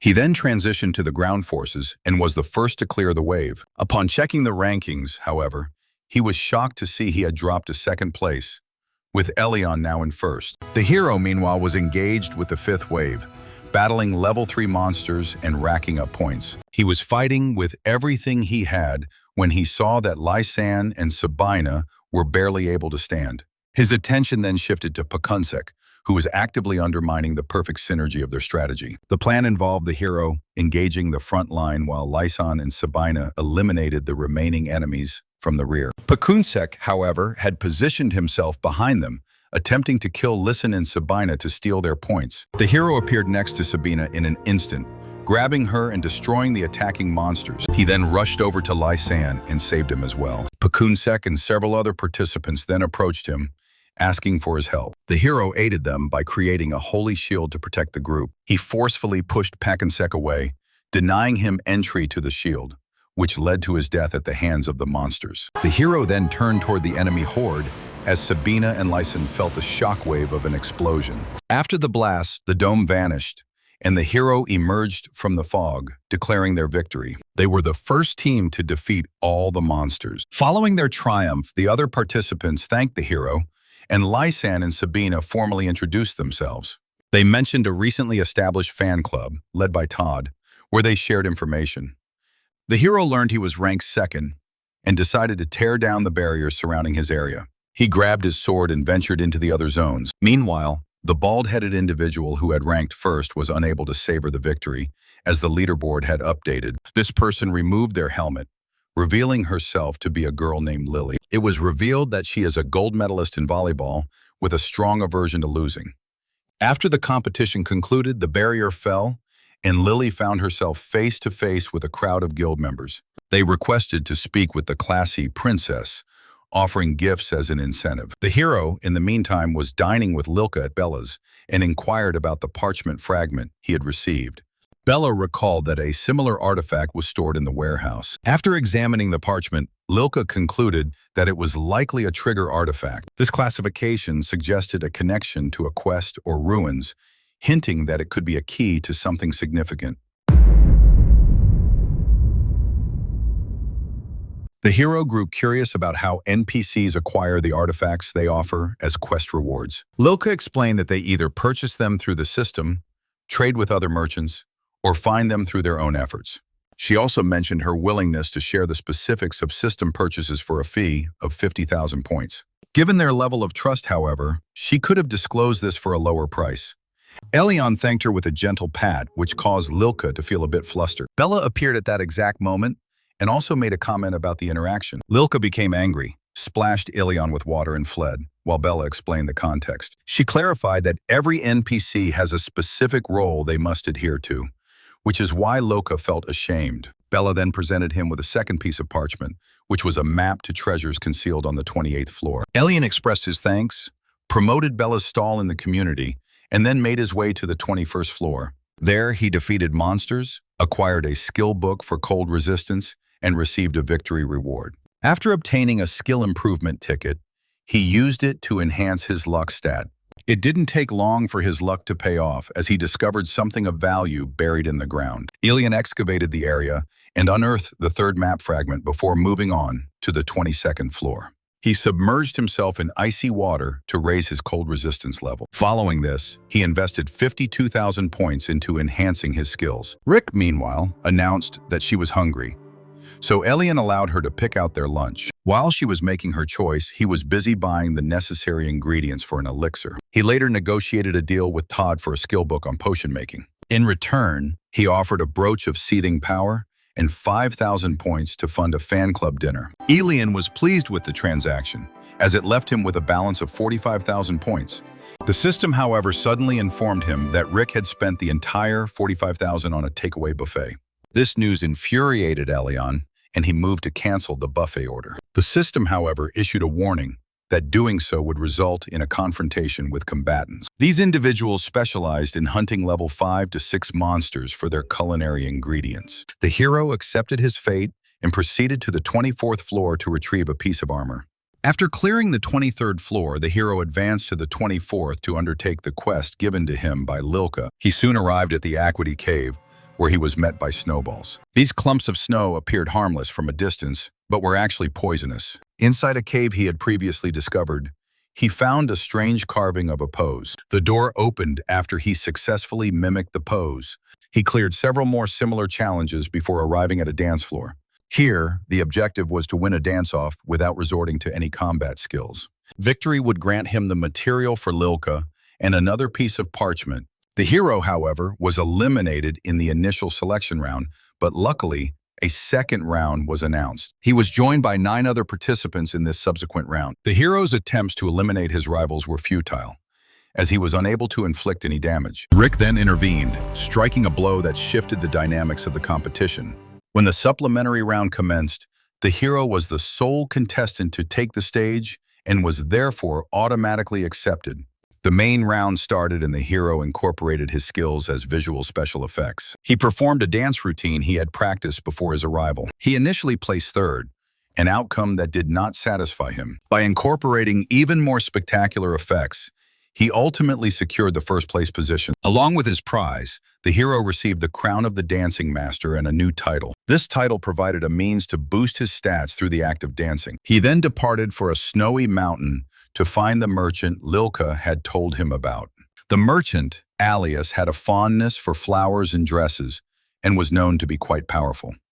Upon entering Alias's domain, the hero observed that everything was in full bloom, Yet the owner was clearly displeased by his presence. Alias refused his gifts and killed the hero without a word. After reviving on the 20th floor, the hero recounted his experience to Bella. She noted that her business was thriving, while the hero made 12 more failed attempts to climb, dying each time.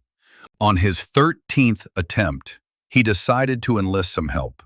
After acquiring the seal of the trading company, he set out once more. On the 24th floor, just before another certain death, he presented the seal and finally met Elias face to face. The hero attempted a retaliatory strike, but Alias evaded it, causing the hero to fall and lose consciousness. When he awoke, he went to meet Alias, and a conversation began between them. The owner elaborated on why he protected his territory from unpredictable traders and visitors. Alias later revealed a piece of armor, the right hand, which was the item the hero had come for. To obtain this piece, however, Alias challenged the hero to a duel.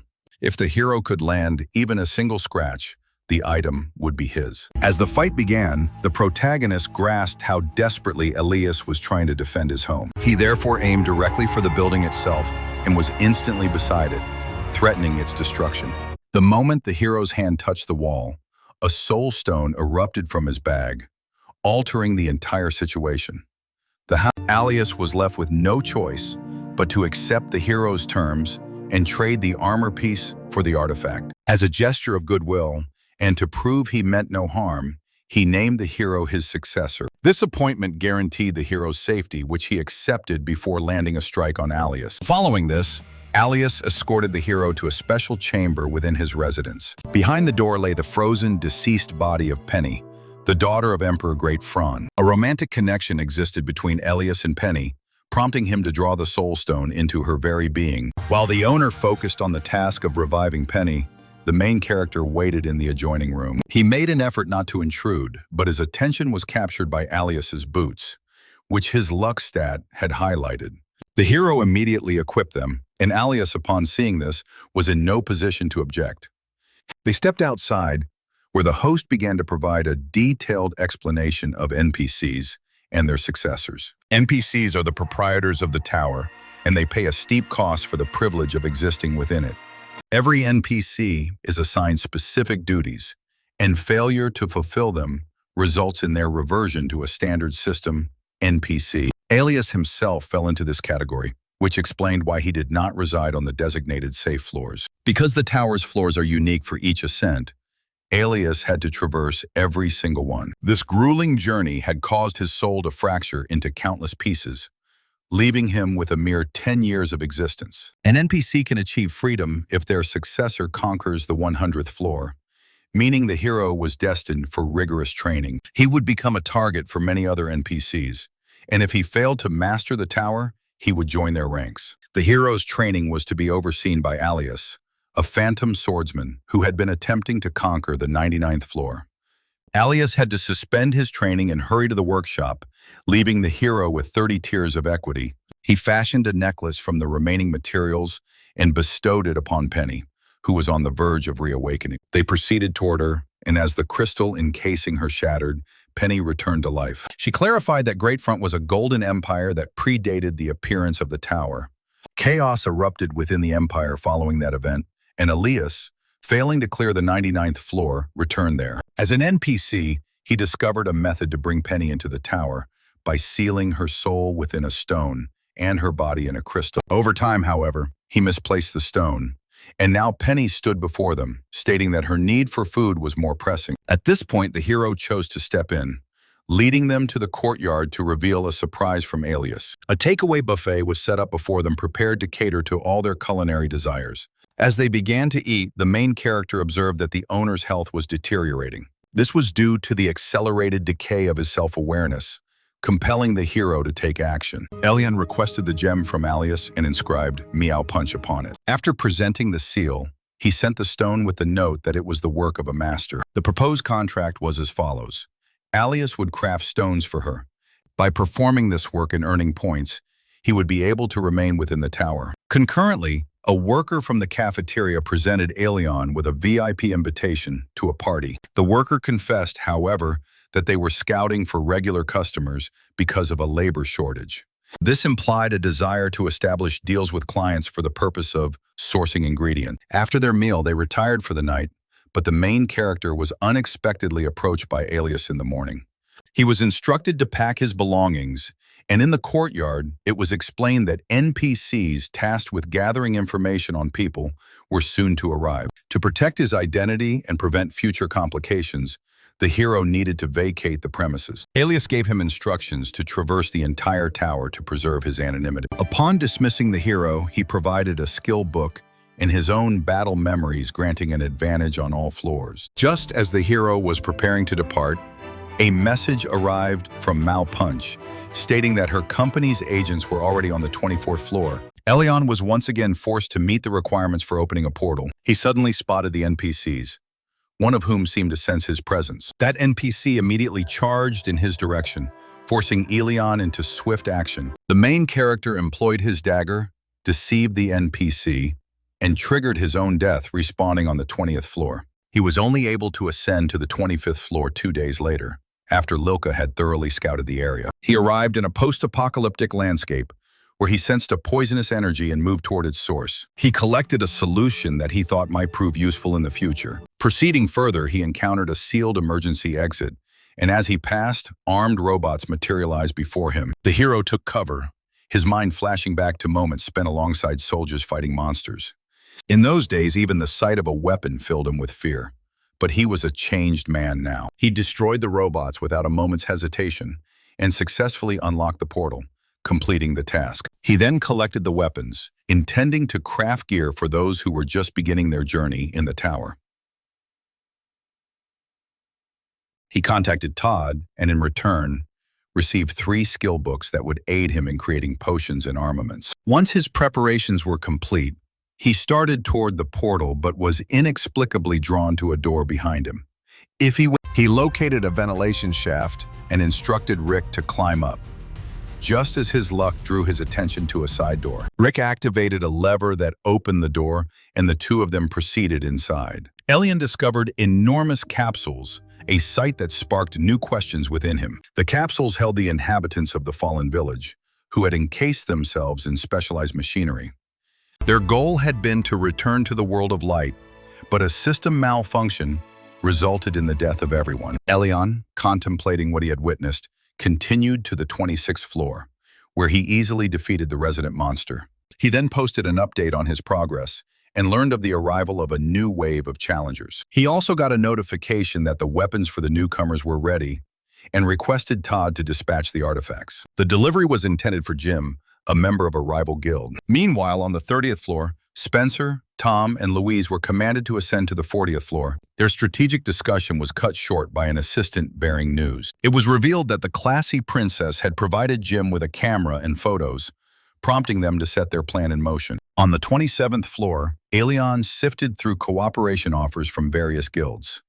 He then readied himself for the task on the floor above, the eradication of cold-blooded trees. After felling 23 trees, Elion went in search of a snow spirit to finish the quest. He was approached by a small, barely living tree that pleaded with him to destroy the others. Elion, in a hurry to find the spirit, promised to come back later. But his special eyes provided a hint. This small tree was the spirit itself, so the hero eliminated all the others and helped it to blossom.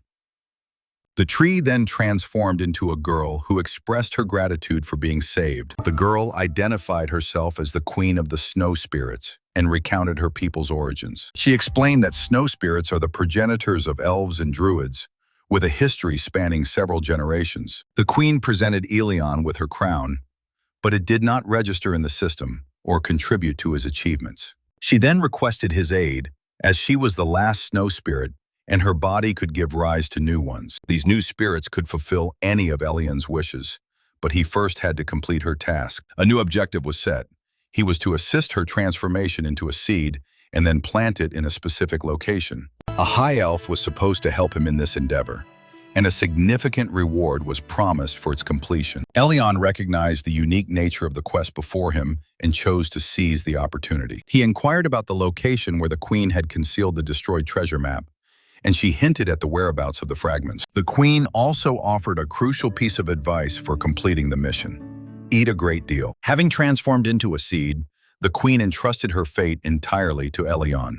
He took the seed, unearthed 2 more map fragments, and then proceeded to the 28th floor. He completed the task on this floor with no trouble and unlocked a portal on the castle's roof.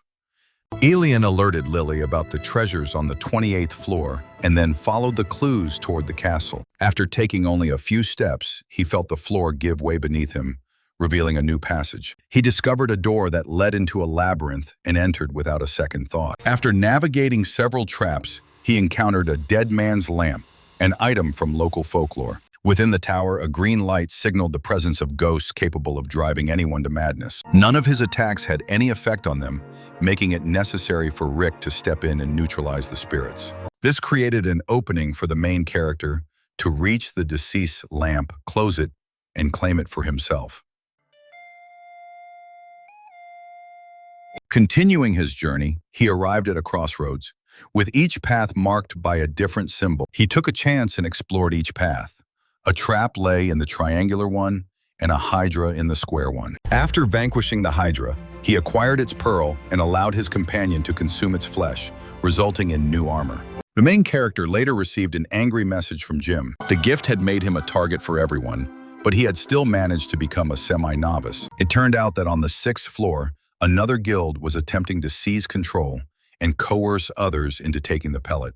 The hero assigned his assistant the task of finding a way to bypass this floor and continued his own journey. The third path he chose was already in ruins, suggesting that he was not the first to navigate the maze. He then found himself on a path marked with a circle and approached the door to a treasury.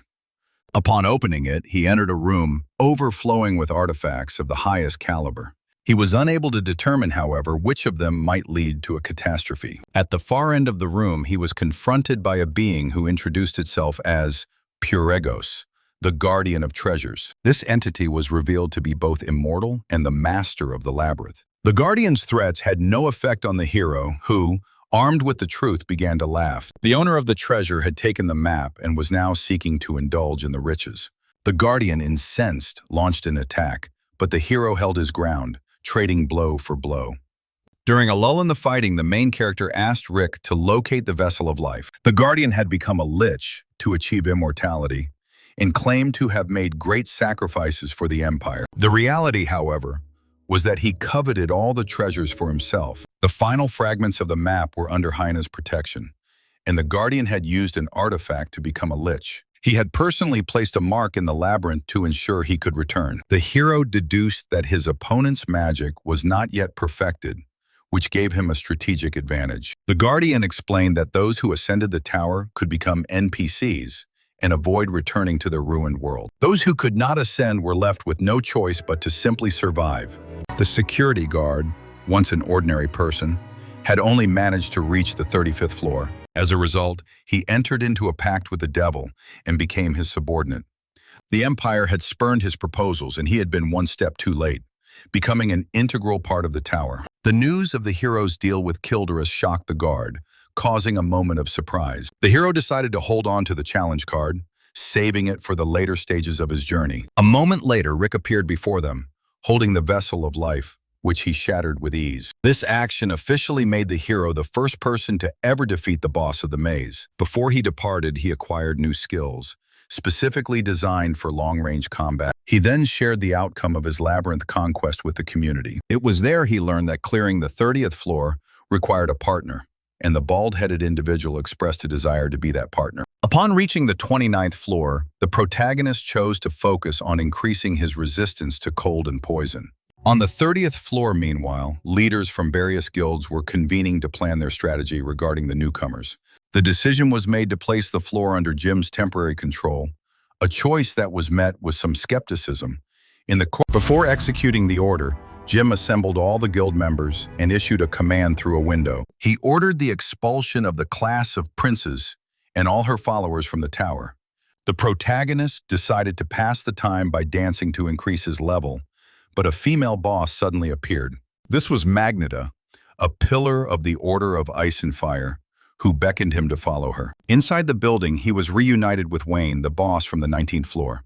They explained that the actions of the hero's followers had destroyed the last temple, thereby cleansing both Magneto and Wayne of their sins. The hero realized these were the very same figures he had witnessed in his illusion on the 15th floor. Magneto announced that in place of a trial, she would grant him the Seal of Ice as a gesture of thanks. This seal bestowed the right to become a Paladin of the Order, a position that came with a chance of rebirth. The protagonist was tasked with spreading the word of the Order as he ascended the tower, giving it a chance to be reborn. As he prepared to receive the gift, the hero felt his body begin to succumb to the cold. He was therefore forced to activate his fire seal to create a balance between the opposing forces. As a result of this fusion, he became a paladin and earned the new title of Paladin of the Forgotten Order. He now had access to sacred artifacts, but Wayne noted that the hero was still lacking certain skills.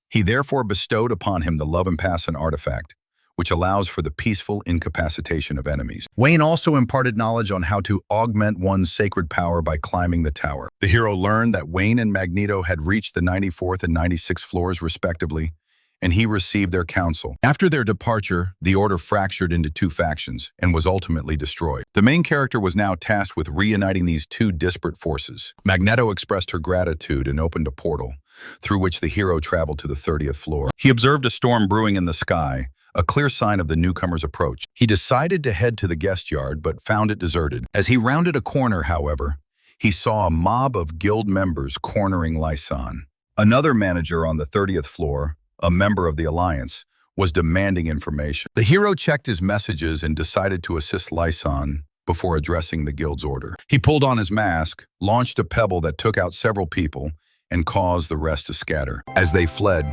they yelled that he had 1 week to remove the pass, or a war would erupt. On the 26th floor, Jim received a message from Spencer regarding the lift. He was under orders to eliminate all members of the Classy Princess Alliance on the 30th floor, but was displeased with the command. Jim chose to cut his ties with the guild and went to confront Spencer. The protagonist, meanwhile, deduced that the newcomers had entered the tower when he saw the brightly lit sky. He created a new post and, after conducting a roll call, found that the survival rate had risen to 70. He later decided to address the situation with Lilka, whom he spotted through a window. She was bothering people, asking them to buy things, until she was struck on the head by the main character. After pulling her aside, he handed her tears to Aquetta and the crown that was not a crown. With all the snow spirits now gone, only the seed remained. Lilka informed him that the seed could be planted in any location, provided an elf or druid was nearby. Such individuals were typically found above the 70th floor, but Lilka recalled a druid on the 35th floor. This druid had been stripped of his position as a priest following accusations of attempting to destroy the human kingdom. His village was burned down as a result, and he now harbored a deep hatred for humans. The hero headed for the portal, intending to form a team of at least 4 people. He encountered Sabina, a member of the Classy Princess Alliance. The woman applied a bandage to him without asking any questions, and then invited him to join her team. The team also included Shogun, Teijin, and Enmi, all of whom struck the main character as quite formidable. He accepted her offer and proposed that he serve as the commander. Before they could enter the portal, they were confronted by a guild team, but chose to ignore them and proceed to the 31st floor. The initial task was an obstacle course, with the goal being to reach the finish line. Only 5 teams were permitted to advance to the finals, and of all the competitors, only 2 were from the Alliance. The hero leapt up to survey the area and spotted a bright light emanating from a mountain. He and Teijin agreed to separate and investigate. The main character came across a green jellyfish, whose curse could turn him to stone. He managed to destroy it and escape, and the rest of his team, including Teijin, arrived shortly after. After finding 5 curse-resistant skill books, he distributed them among the team members. The hero moved in the direction of a sound he heard, instructing the team to go the opposite way. As he advanced, he discovered an Alliance team that was on the verge of collapse after being attacked by monsters. He provided them with aid and elixirs and learned that the guilds had unleashed weakening monsters on them. One of the participants explained that the light on the mountain was a sign of an artifact being used by the guilds. This confirmed that the guilds had mobilized, using spell books to weaken the other teams. They had almost reached the second artifact when they were ambushed by green jellyfish. The jellyfish turned them to stone, and it was revealed that the main character was behind this attack. He had observed the jellyfish attack and then claimed the artifact for himself. Using his abilities, he located the spellbooks hidden on the map and brought them back to his team. They resumed their journey, and at one point Shogun grew hungry and requested some dried beef. The year that Elion had been concealing also made a request, questioning if the team could be trusted. He accepted the beef, and Rick emerged from under his jacket, charming everyone with his cuteness. They then continued their journey and soon arrived at the final stage, a mountain of shifting sand. The team members linked themselves together and proceeded in a single file line, with Elion leading the way. 4 spellbooks were suddenly activated against them, causing the entire team to plummet downwards. Elion found himself unable to use his skills, but could still activate his artifacts. He activated the Holy Crab, which assisted him in lifting the team back to the summit. As an act of revenge, Elion activated 5 spellbooks on his opponents, just before crossing the finish line. On the 32nd floor, every participant was given 2 boxes containing random skills. As a gesture of gratitude, the team decided to give all their boxes to Elion. Back in his room, he opened the first box and received the Firebomb skill, an ability he already possessed. His luck stat reacted to the second box, which yielded the Magic Neutralization skill, an ability that nullified magical attacks. Elion's moment of joy was cut short by Todd, who brought news of the Alliance's troubles. He reported that the guilds were attacking people without discrimination, and upon their respawn on the 30th floor, they were being systematically hunted by the manager's team in an effort to drive them out of the tower. On the 27th floor, meanwhile, the bald-headed individual received a message from the police officer. He was asking for assistance for the Alliance members, offering a meeting on the 50th floor as a reward. Elion and his team found themselves on the 32nd floor, engaged in a capture mission. The objective was to seize control of the zone within 12 hours. Failure would result in their elimination from the game. Elion's team had to fend off attacks from the combined forces of the guilds, who were assaulting them from all sides. The protagonist devised a strategy, aware that each zone was guarded by a single person. His plan was to create a diversion for the opponents, while the rest of his team captured the other areas. Elion charged into the fray, drawing the attackers to him and eliminating them one by one. He either ignored their attacks or countered with dances to enhance his skills. He utilized every possible skill and artifact at his disposal, relentlessly destroying his opponents. He suddenly erected a barrier around himself, leading his enemies to believe they had trapped him. During this time, he planted bombs throughout the area and made his escape just as they began to detonate. The system announced the elimination of 3 teams and bestowed a new title upon Elion. His condition, however, was critical, and only 2 minutes remained on the countdown. He lacked the strength to get up and had already come to terms with a potential loss, closing his eyes. Allies suddenly appeared and pulled him to safety, despite the dwindling time. He opened his eyes in the final second before defeat to see 2 Alliance teams. Victory belonged to them, and the mission was accomplished, though Elion had barely survived the experience. Elion sat in the waiting room, contemplating his combined skills and new ranks. He decided to create a post advertising the sale of skills and cameras, complete with a discount. He suddenly received a photo from Your Bald Head, who had already reached the 30th floor. He had interrupted a conversation between guild members, defeated them, and then taken a picture of the resulting pile of bodies. The photo was sent to Elion, bringing a great deal of joy to the main character. After leaving the room, he rejoined his team, took some arrows, and used a skill to imbue them with fire. This act nearly exposed his identity, as Todd had previously mentioned that only Plinices possessed this skill. Elion quickly fabricated an explanation, claiming the skill had been passed down to him by the Plintesses. The team proceeded to the 33rd floor, where their task was to transport an injured person. The role of the injured party was randomly assigned to Elion, who instantly collapsed, unable to use his skills. The rules were straightforward. If he was not delivered within the allotted time, he would die, and another team member would be injured. Shogun volunteered to carry Elion, who soon realized he could still use his artifacts. They encountered another team along the way and decided to engage them in battle.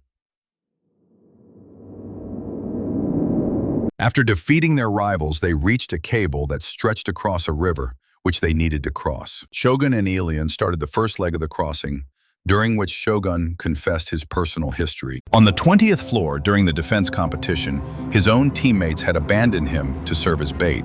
He had managed to survive, but had lost all trust in people as a result. His encounter with Elion, known as the Eye of the Devil, had changed his perspective. He had begun to trust again and had no regrets about it. As they completed the crossing, Elion sensed that something was amiss. Sabina and Taejin were being assaulted by members of the guilds. Shogun, inspired by the example of the Devil's Eye, did not hesitate to rush back and save his friends. The number of opponents was far greater this time, and a true battle for survival had begun. Sabina and Taejin provided cover for each other, repelling the attacks from their adversaries. The guild group's commander suddenly used a detection skill, rendering Taejin's stealth ability useless. They found themselves surrounded, and the situation grew increasingly desperate until Shogun arrived, turning the fight into a 3 versus 20 battle. Later, as the guild members began to fall, Jim appeared, turned on his own people, and began to eliminate them. Elion, having learned of Jim's presence on the 33rd floor, sent an appeal on behalf of the princess, asking for aid for the Devil's Eye. He offered the ability to use the main character as he saw fit as a reward. Without waiting for a reply, Jim annihilated all the opponents, then picked up a wounded man and moved on. After crossing the chasm, he addressed Elion and requested his help in killing the guild newcomers. He revealed that 2 of them had no coins for revival, and 1 of the women had only a single coin left. Jim's plan was to reach the 35th floor, where the guilds intended to kill the princess and her followers. Elion consented to help him, but vowed to get there first and destroy them himself.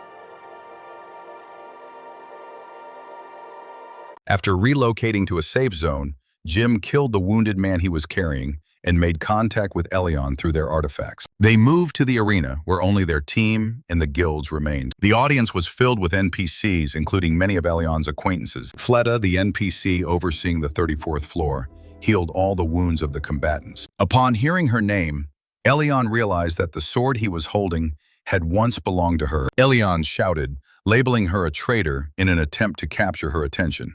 This action, however, only served to worsen the situation, resulting in more difficult trials. Fleta, witnessing his power, introduced dangerous plants to the arena, ones that normally grow above the 40th floor. She assessed the combat performance of all the teams, most of which had scores around 5,000 points. Jim's team, despite consisting of only 1 person, had an equivalent point value. Elion's team, on the other hand, which had 8 members, boasted a score of 18,000 points. To create a more level playing field, Fleta decided to restructure the teams for balance. She sorted them into 2 groups, Team A and Team B. Team A was composed of 30 guild members and had a total score of 29,000 points.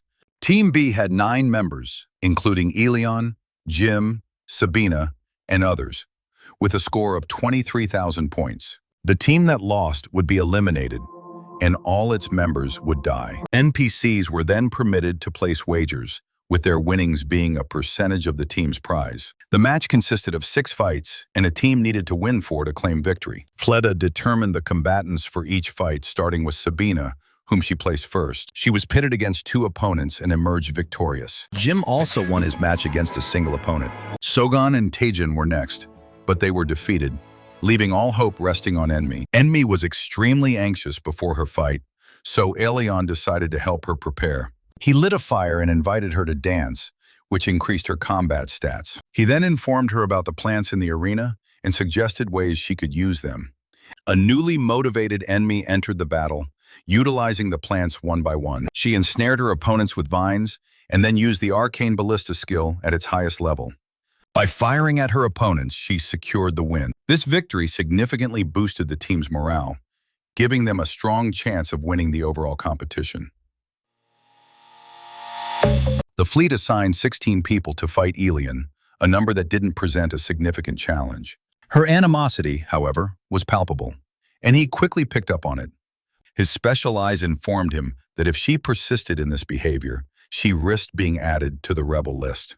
Elion capitalized on this information, approaching her and alluding to the potential repercussions. His knowledge was sufficient to know that she was powerless to attack him. He offered to share information about the system in exchange for a single concession: permission to place bets.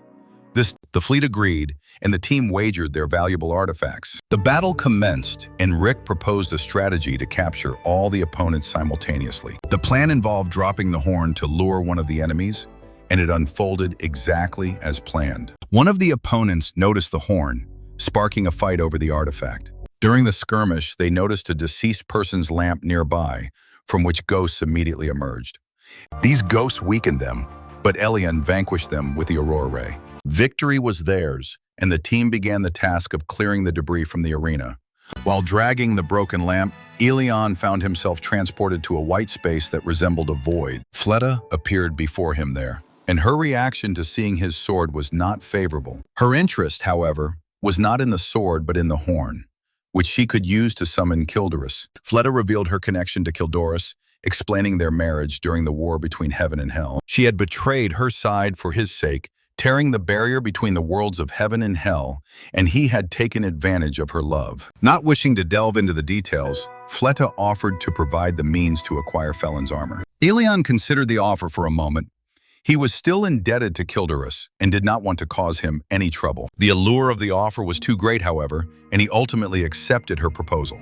The team relocated to the waiting area, where the protagonist showed off his rewards. He had received skill boxes, elixirs, iron armor, spell crystals, and other practical items.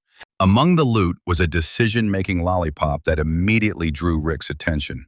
He ate it, and his level increased substantially. Elion equipped his new gear and alongside his team proceeded to the 35th floor, the hunting ground of Hunai Toughwad Farts. Their objective was to reach a safe zone, but 5 additional bosses patrolled the surface.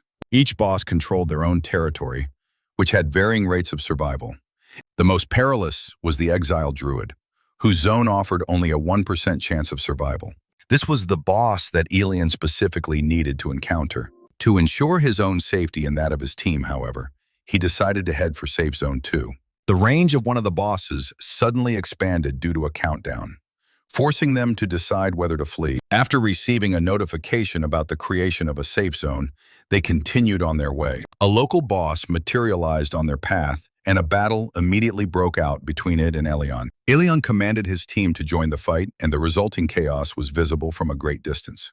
Spencer was observing the battle, planning his move against the Devil's Eye and Jim, who suddenly appeared from behind. Elion's team fought relentlessly and eventually defeated the boss, earning a new title. The main character, having contributed the most to the victory, received the Greenstone Thing, which granted him control over 3 zones. With this new power, 3 windows appeared on his screen. In the first window, he saw attackers pursuing Lisanne, and in another, Jim was engaged in a fight with Spencer. They were evenly matched, neither resorting to decisive moves, both skillfully evading attacks. Spencer suddenly realized the battle was likely to drag on and activated his unique skill.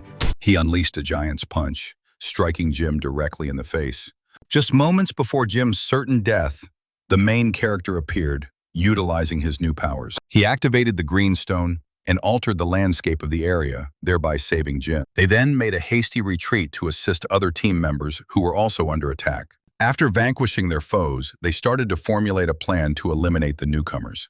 The newcomers, meanwhile, had regrouped, and one of them correctly guessed that Elion's next target would be the boss of Zone 2. They made the decision to prepare an ambush. Louise was out on a scouting mission when she was abruptly attacked. The attacking group included Sabina and Lisanne, who immediately began to flee. They successfully lured Louise after them, leading her toward Zone 5, where the survival chance is a mere 1%. Louise was unaware that the main character had already scouted this area some time ago.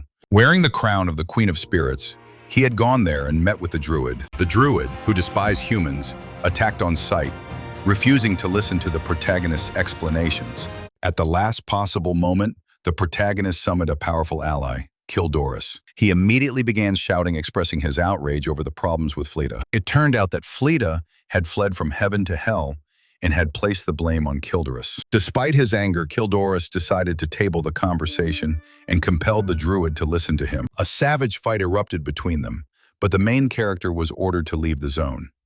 During this time, one part of the area was sectioned off to prevent its destruction. This left Sabina alone with Louise until Lisanne suddenly appeared. Louise managed to evade his initial strike, but still outmaneuvered him, assuming the dangerous foe was dead. Elion then appeared, activating an artificial night and new uptectors, which the other participant began to destroy. The protagonist ordered Sabine and the new team member to handle the guild members and focus on the newcomers. After attempting a strike, the newcomers held their position and launched a counterattack, knocking the hero to the ground. The protagonist got to his feet and initiated a new fight. He observed that while one participant defended, the other attacked.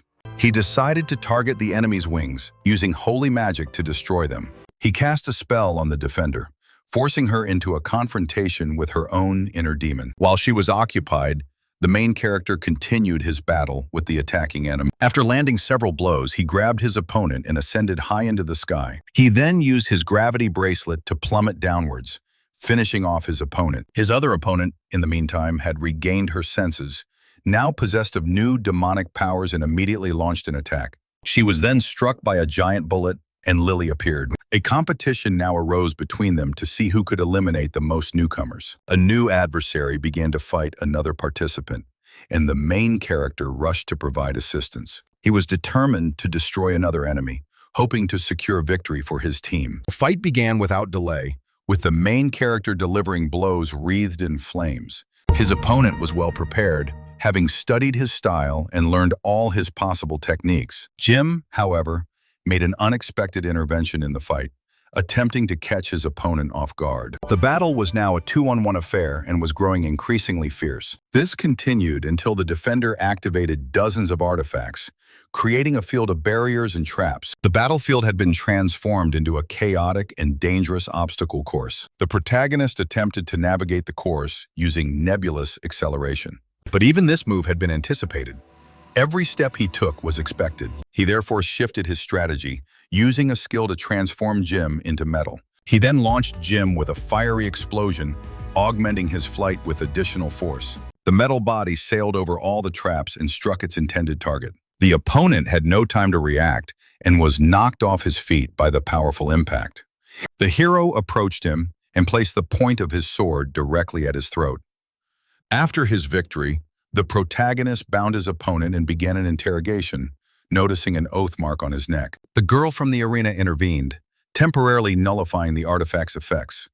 The interrogation resumed, and the hero requested his allies to turn away to avoid witnessing his next actions. He began to dance, inflicting a psychological blow on the captive. Unable to withstand the pressure, the captive agreed to reveal the truth of how everything began. He spoke of other nations where false information was also being disseminated.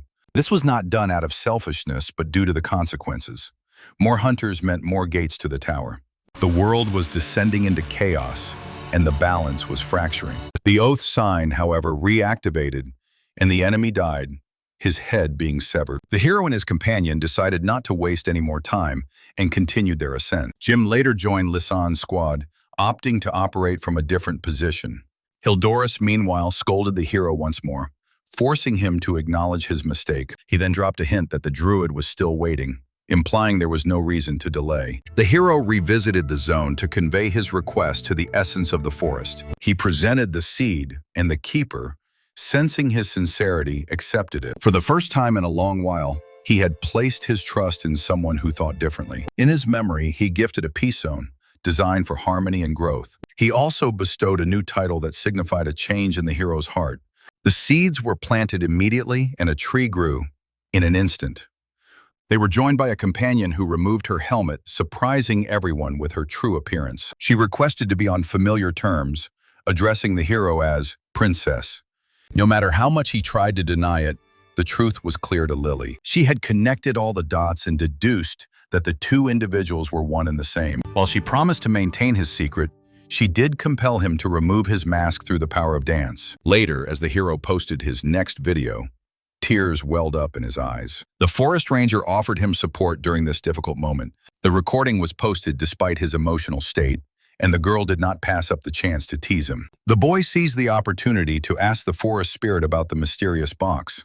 The spirit replied that one must place a precious stone inside and make a wish. He also added that he would arrange a deal with an NPC on the next floor. The hero continued his journey, moving toward a meeting with new enigmas. High above, meanwhile, the stranger received news of the newcomer's defeat. On the 36th floor, the objective was to cross a lake to reach an island. The main character accomplished this with ease, encountering no obstacles or delays. The girl, however, was left alone on the other side of the water after saving her team. The traveler continued his ascent, reaching the 39th floor and finding himself in a dark cave. To unlock the portal, 5 rare stones needed to be found. Before they could even begin their search, an unexpected event occurred. Monsters that resembled demons from the abyss materialized before them. Their leader was in need of new servants to pass his trial. They immediately engaged in battle and acquired rare stones from the first 2 adversaries. They promptly inserted the recovered materials into special slots on the portal. Believing that the decorations were dropping from the monsters, they proceeded to destroy several hundred more. Subsequent victories, however, yielded nothing. The stones no longer dropped. At that point, the demonic leader selected his new slaves. The traveler and the girl with a steely demeanor were among the chosen. In the new location, they encountered familiar allies who had also been captured. In an effort to escape, they once again utilized Jim's metal transformation. After destroying a door, they broke into the next hall, only to be confronted by the same enemy. He transported them to a deep mine where they were put to work digging for artifacts. Other prisoners, a mix of players and characters from the world, were already laboring there. One of them warned against looking at the demons that were guarding the captives. He mentioned that he had been there for 490 days and had given up on the thought of escape. There were only 2 options: open the portal or face death. No other escape route existed. The majority of the locals had no allies or coins left to continue their journey. After seeing a demon consume a rat, the boy proposed a wager. This caught the attention of 2 NPCs who were revealed to be allies with their own secret plans. Gale and Palmerham disclosed their plan to kill the demon boss, though it had previously failed. The main character was soon summoned to see the leader who was in charge of the mine. One of his new acquaintances advised him to attack immediately, advice which he followed. Although he lost the duel, his unexpected assault did manage to strike Megalith himself. They eventually sat down to negotiate and began their discussions. The demon, upon hearing about the work disruptions, immediately went to investigate. When he returned, the conversation resumed in a much more composed manner. The traveler seized the moment to inquire about the ancient demon war. It was revealed to be a sacred conflict intended to unify the dark races. The war was structured into 5 branches, with each clan assigned a specific rival. The white demons triumphed over the red, the blue defeated the black, and the yellow finished first. Following this story, the hero received a secret quest containing an important message. The objective was to unite the former adversaries and complete their unfinished business. Achieving this, however, would require immense effort and the consent of all parties involved. Their plans were interrupted by Rick, who had stumbled upon a valuable artifact. The main character quickly concealed the stone to avoid drawing unwanted attention. A stranger approached him with a warning that the locals tended to take anything they found. After expressing his thanks, the guy offered him a candy bar and shared his idea. For the subsequent 2 days, he relentlessly attacked the boss while also searching for more stones. He meticulously planned every detail of his future escape during this time. During another confrontation, the demon once again left the hall. The traveler took advantage of this opportunity and planted explosives around the entire perimeter. Upon the enemy's return, the hero recalled the Stone of Beginnings and asked about it directly. The demon, however, simply smiled and stated that the hero would not be getting the artifact. Instantly, in spite of this, the demon consented to a contract that would transfer ownership of the item upon his death. All the prisoners eventually gathered, preparing for their escape from the dungeon. Their supervisor appeared at that very moment, causing the situation to escalate. The hero triggered the explosives he had set earlier and charged forward. He rallied everyone and led them to a hall containing teleportation platforms. A section of one wall had been blown away, revealing a cache of hidden jewels behind it. They later destroyed another partition and finally reached their own people. The boy came to understand that each stone in the slab was a compression of reality itself. This was the reason the demon kept slaves. He was afraid of vanishing along with the location. As all the elements fell into place, the space itself began to deconstruct. A countdown was initiated, and everyone was instructed to head for the portal.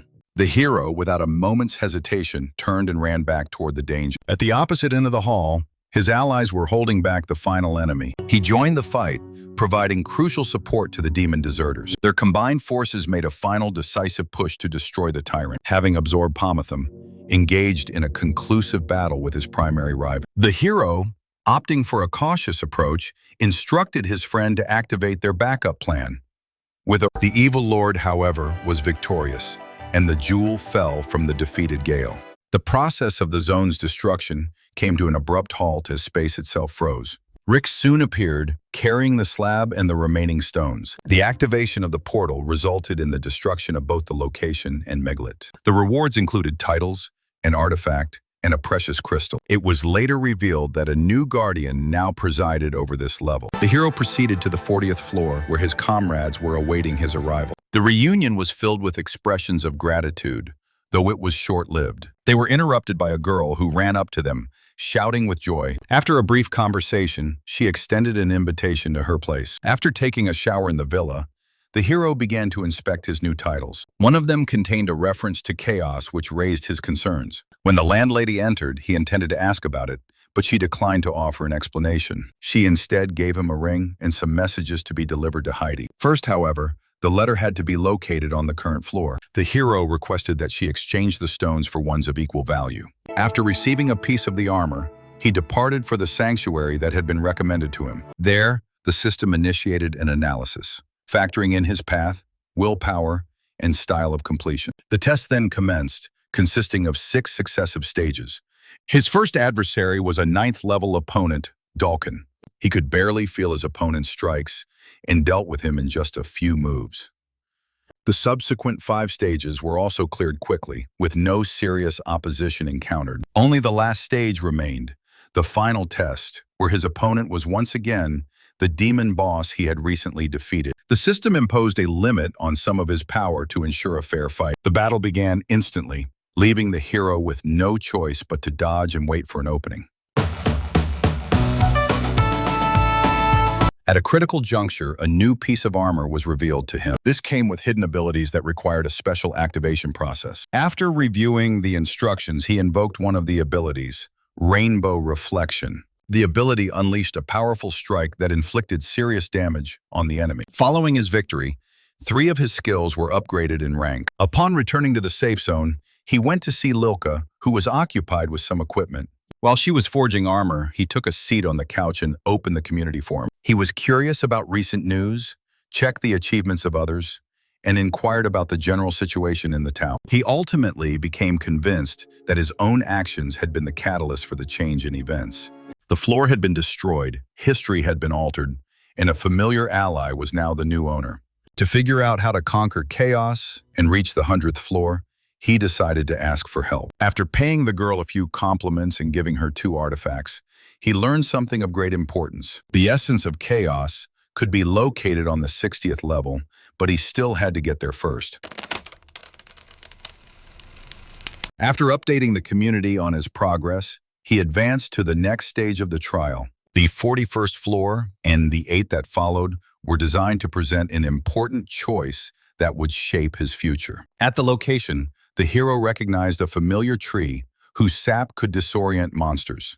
He also found a branch nearby, which would be useful for crafting a handle for a new weapon. He also came across a skill book that provided resistance to electrical damage. 2 types of foes stood before him, heavy buffaloes and 2-horned mustangs. He was required to choose which group to fight, but a 3rd option presented itself. He made the decision to eliminate both squads at once and succeeded with surprising ease. The system immediately transported him to the 42nd floor. He found himself before an old building with an abandoned carriage parked beside it. A skeleton sat inside, clutching a sealed box. The skeleton disintegrated into dust the moment the hero touched the box. Inside were a key and a letter that mentioned Belstein's secret space. The letter revealed that the Count had an interest in occult sciences and artifacts. When the Inquisitors discovered this, they dispatched their pursuers after him. The Count had attempted to destroy the evidence, but appears to have run out of time. After reading the letter, he made his way to the estate, determined to uncover the truth. His objective was to bring the truth to light and claim the promised rewards. Within the estate, he discovered numerous artifacts suitable for potion crafting. An ancient coffin bearing a seal captured his attention. A demidium was interred within it. This was the same entity that had annihilated the Belstein family many years ago. The hero was faced with a choice: flee or permanently seal the magical sigil. He kicked the coffin in a fit of anger, prompting a system warning about the risk of unsealing it. He then composed himself and reinforced his defenses to prevent the evil from awakening. His next task was to brew potions, using all the ingredients he could find in the mansion. He spent the night at the location and tested his new potion on a monster at dawn. The outcome was remarkable. The monster vanished almost instantly, with no time to fight back. He later decided to pour the same potion onto the coffin to amplify the demon's suffering. He was once again presented with a choice: continue his actions or leave and walk away. 15 days went by, during which he brewed living water on a daily basis. The creature eventually began to plead for more, its addiction having grown too powerful. At this point, the demon proposed a trade: water in exchange for a reward. The promised items included a ring of space and a fragment of the truth about the tower. He accepted the offer, poured out the potion, and received everything that was mentioned. A piece of history was revealed. The demon's homeworld had been destroyed. To ensure their survival, his species began to enter the human world through incarnations. A little more living water and he resumed his story about the past. The process of migrating to another reality had only accelerated the extinction of their race. Another potential method of rescue was mentioned, but he did not have time to fulfill the contract. The moment the seal was completed, the entire area was engulfed in a brilliant light. The hero was instantly teleported to the next floor of the tower. On the new level, the hero encountered several monsters and their boss, whom he eliminated effortlessly. After collecting skill books, artifacts, and other useful items, he acquired a mandrake. This creature consumed souls with its piercing shriek, but the hero and Rick were protected from it.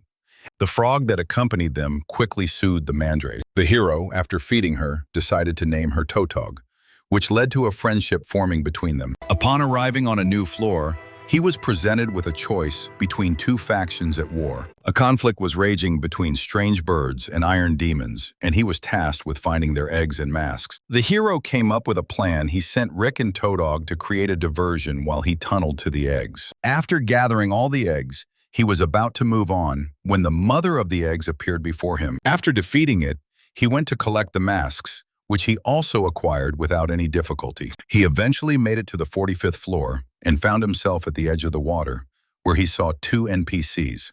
One was a great whale, a spirit of the earth, who was unable to swim.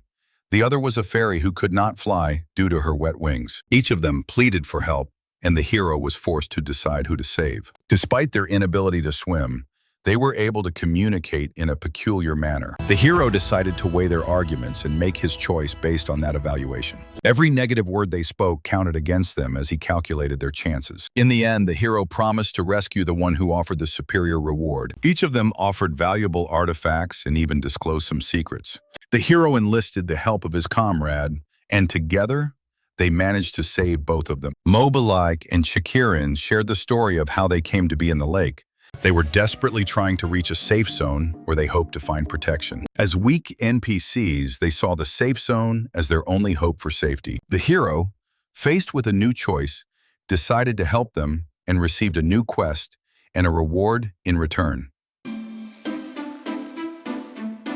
As he considered how to cross the lake, he initially thought of building a boat, but he lacked the necessary materials. He then noticed the surrounding clay and decided to construct a springboard from it.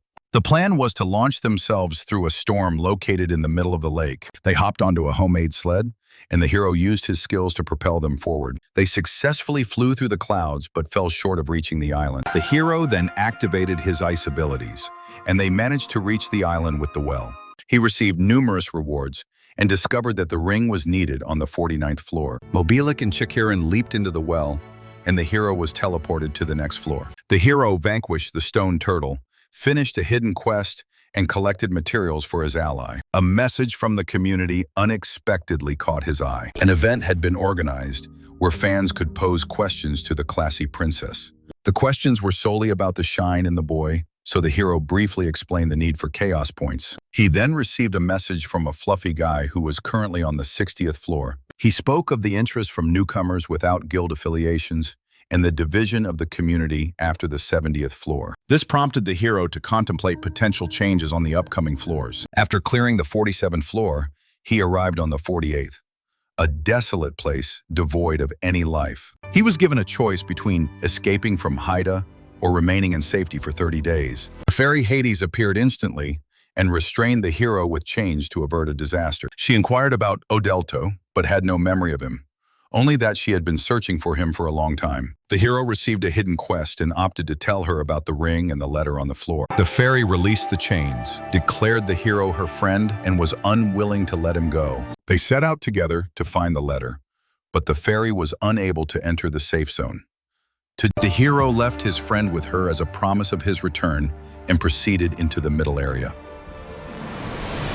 Inside, he encountered Danium, an individual whom Haida recalled being her friend. Danium's offer for the hero to rest at his home immediately sparked a sense of distrust. The hero questioned the price of this gesture, and in doing so, learned about Odelto, who was Danium's son. Danium disclosed that Haida had killed his son and requested that the hero seal the fairy away. He offered a substantial reward for assistance with this task. Danium provided the hero with a diary that had belonged to his son. The contents spoke of the fairy's betrayal, yet something about it felt wrong to the hero. His special eyes suddenly activated, alerting him that the diary was a forgery.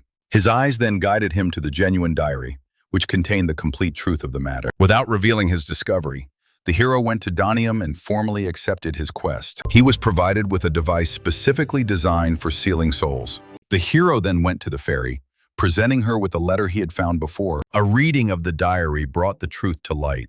The explosion the fairy had caused was not of her own volition. Danium had manipulated the fairy's emotional distress by sending her loved ones off to war. The diary also made mention of the sage John, who was supposed to have provided a way to prevent death. John's plan had been to transform Delta into a homunculus and craft an artifact for the fairy. A wooden doll suddenly appeared, containing the soul of Danium's son. The doll requested that the hero accept a quest to find the sage on the 52nd floor. It also bestowed upon him a new high-ranking skill. The hero went back to Danium, who devised a strategy to create a diversion for the fairy. Their plan was to use his son's portrait and personal effects to lure her into a seal. The fairy arrived for the promised meeting with her beloved and charged toward Danium, who was concealed behind a stone. She unleashed an explosion, but the hero managed to temporarily seal her away to complete the quest. Danium was able to withstand the blast, but the hero was now prepared for a direct confrontation. He instructed Rick to take the device and escape through the portal. Meanwhile, a battle commenced between the hero and Danium, a fight in which the former gained the upper hand. The opponent refused to fall, even after taking powerful hits. The true fight then began, with both combatants activating their most formidable skills. The hero was just a single step from victory when his opponent's mental state began to crumble. Elion defeated his adversary by shattering a concealed bottle of horrors over his head.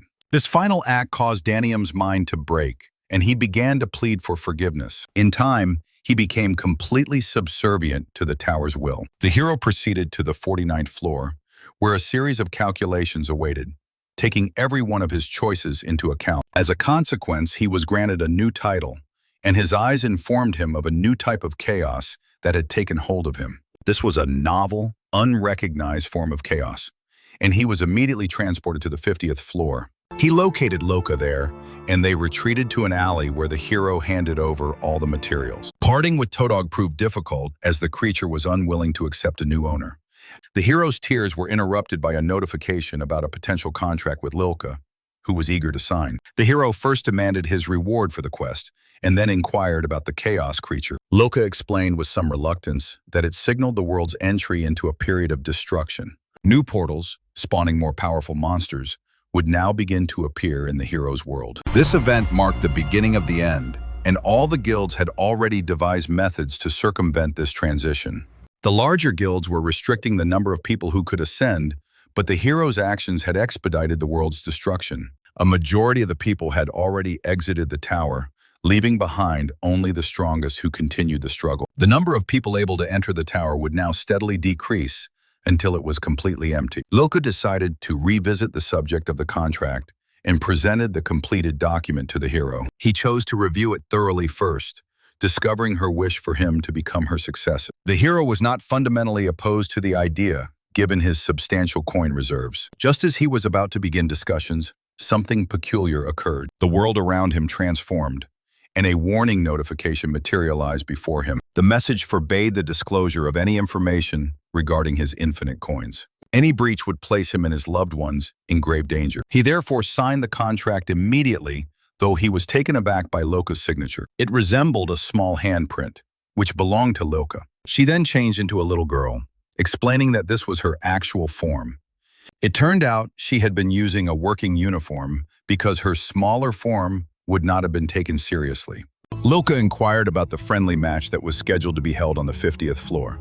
This was an event where servers from different nations were merged and participants were chosen at random. Players possessing the highest ranks were automatically selected as participants. The hero made his way to the arena and entered the waiting room, where he encountered Jim, Lily, and Sabina. After exchanging greetings, Lily proposed a competition for points, even though they were all on the same team. The stages of the competition involved a variety of tasks, the first of which was fight prediction. In this stage, participants were required to predict the winner of a given match. The hero emerged victorious in this stage, after which Lily engaged in combat with a monster. She defeated it by a margin of just 2 strokes, securing first place with a perfect score. The competition moved on, and in the subsequent battle, the protagonist achieved victory with identical results. Since the outcomes from several countries were tied, an additional match was arranged. He and 2 new guild members found themselves meeting there. During the fight, the hero utilized his newly crafted artifacts, potions, and weapons. This advantage allowed him to defeat both of his opponents and secure a victory for his country. Following the battle, he offered healing potions to his adversaries before bidding farewell to his friends. Lilka also said her goodbyes, and he then proceeded to the 51st floor, where the ordeal of death commenced. The initial trial was drowning, a challenge he had to endure for an entire month. The hero used a mask designed for underwater breathing, while his companion Rick towed him along. The journey to the surface proved to be fraught with danger, as they had to overcome various monsters. They then constructed a raft and began to paddle toward land. They encountered shipwrecks along their route, as well as a man pleading for help. The hero offered him a hand, but the man suddenly produced a weapon. A mob of similar individuals appeared at that moment, intent on robbing them. The protagonist quickly dispatched them and resumed his journey. They eventually came upon the ship of the robber captain. When the captain learned that his squad had been wiped out, he noticed the main character approaching. The hero used force to compel the prisoner to reveal information about a squad of hired assassins. This squad eliminated the strongest opponents on behalf of one of the guilds. In his attempt to learn more, he received information regarding the Kraken hunt. He then collected all the spoils and set out for the surface of the ocean. There, he spotted guild members already locked in combat with the sea monster. For a more precise attack, the hero dove into the water and severed 2 of the Kraken's tentacles. This action immobilized the creature, and he then ordered the guild members to create a diversion. While the others kept the enemies occupied, he made his way to the portal leading to the next level. After collecting his reward, he immediately ascended to the 52nd floor. He was greeted there by a small demon who would serve as his guide to the sage. This was the same wise John who could offer assistance with Hedda and Odelto. When asked about any prior visitors, the old man recalled a group from a decade ago. The hero recognized their names as the future founders of the great guilds. It was this group that had heard the sage's prophecy about chaos and the end of the world. That was the moment they decided to implement a fraudulent progression system. This system enabled their own rise, but condemned others to certain death. The hero resolved to learn more about the tower's nature. The old man explained that its appearance is tied to the arrival of chaos. When the edge of a world collapses, the tower shatters it and initiates a new cycle. While its arrival may seem like the end, that is not the case. The tower was designed to restore balance by quarantining chaos within its system. The only method to halt the destruction is to gather the chaos and clear all 100 floors. This led the hero to the conclusion that developing new, talented fighters was essential. The pioneers, however, had done the opposite, eliminating the weaker individuals to assert their own dominance. This injustice fueled his anger.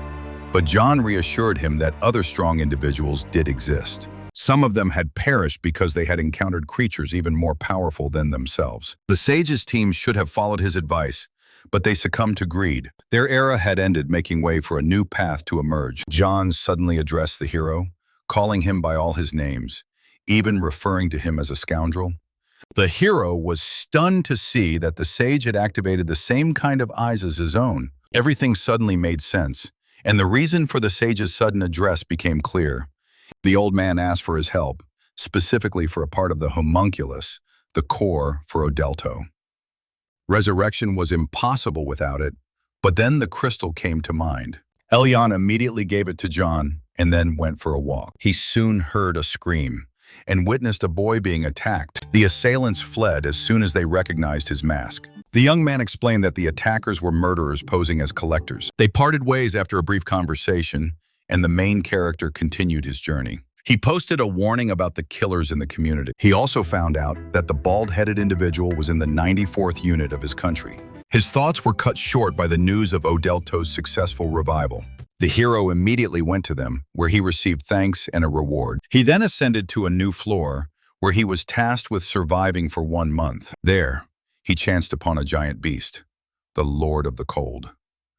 A single blow was enough to destroy the monster. A stranger named Adam, who was passing by, witnessed this event. He immediately began to gather the creature's remains and other trophies. He then invited the guests to a nearby building. Inside, Adam was struck by a stern-looking man who identified himself as Heglik. He gave orders to prepare the prey and appeared to be a teacher. He had once been Adam's instructor in all things, including cooking. This connection inspired the young man to become his disciple. After some consideration, the main character decided to try his hand at this as well. He requested to be taught the fundamentals of cooking. Heglik was initially unable to transfer the skill, even after a relaxing message. His knowledge was too precious to be purchased, and could only be transmitted under specific circumstances. The transfer was only possible once the student's rank surpassed the S level. The acquired skill would then only be level C, but it would still be a unique ability.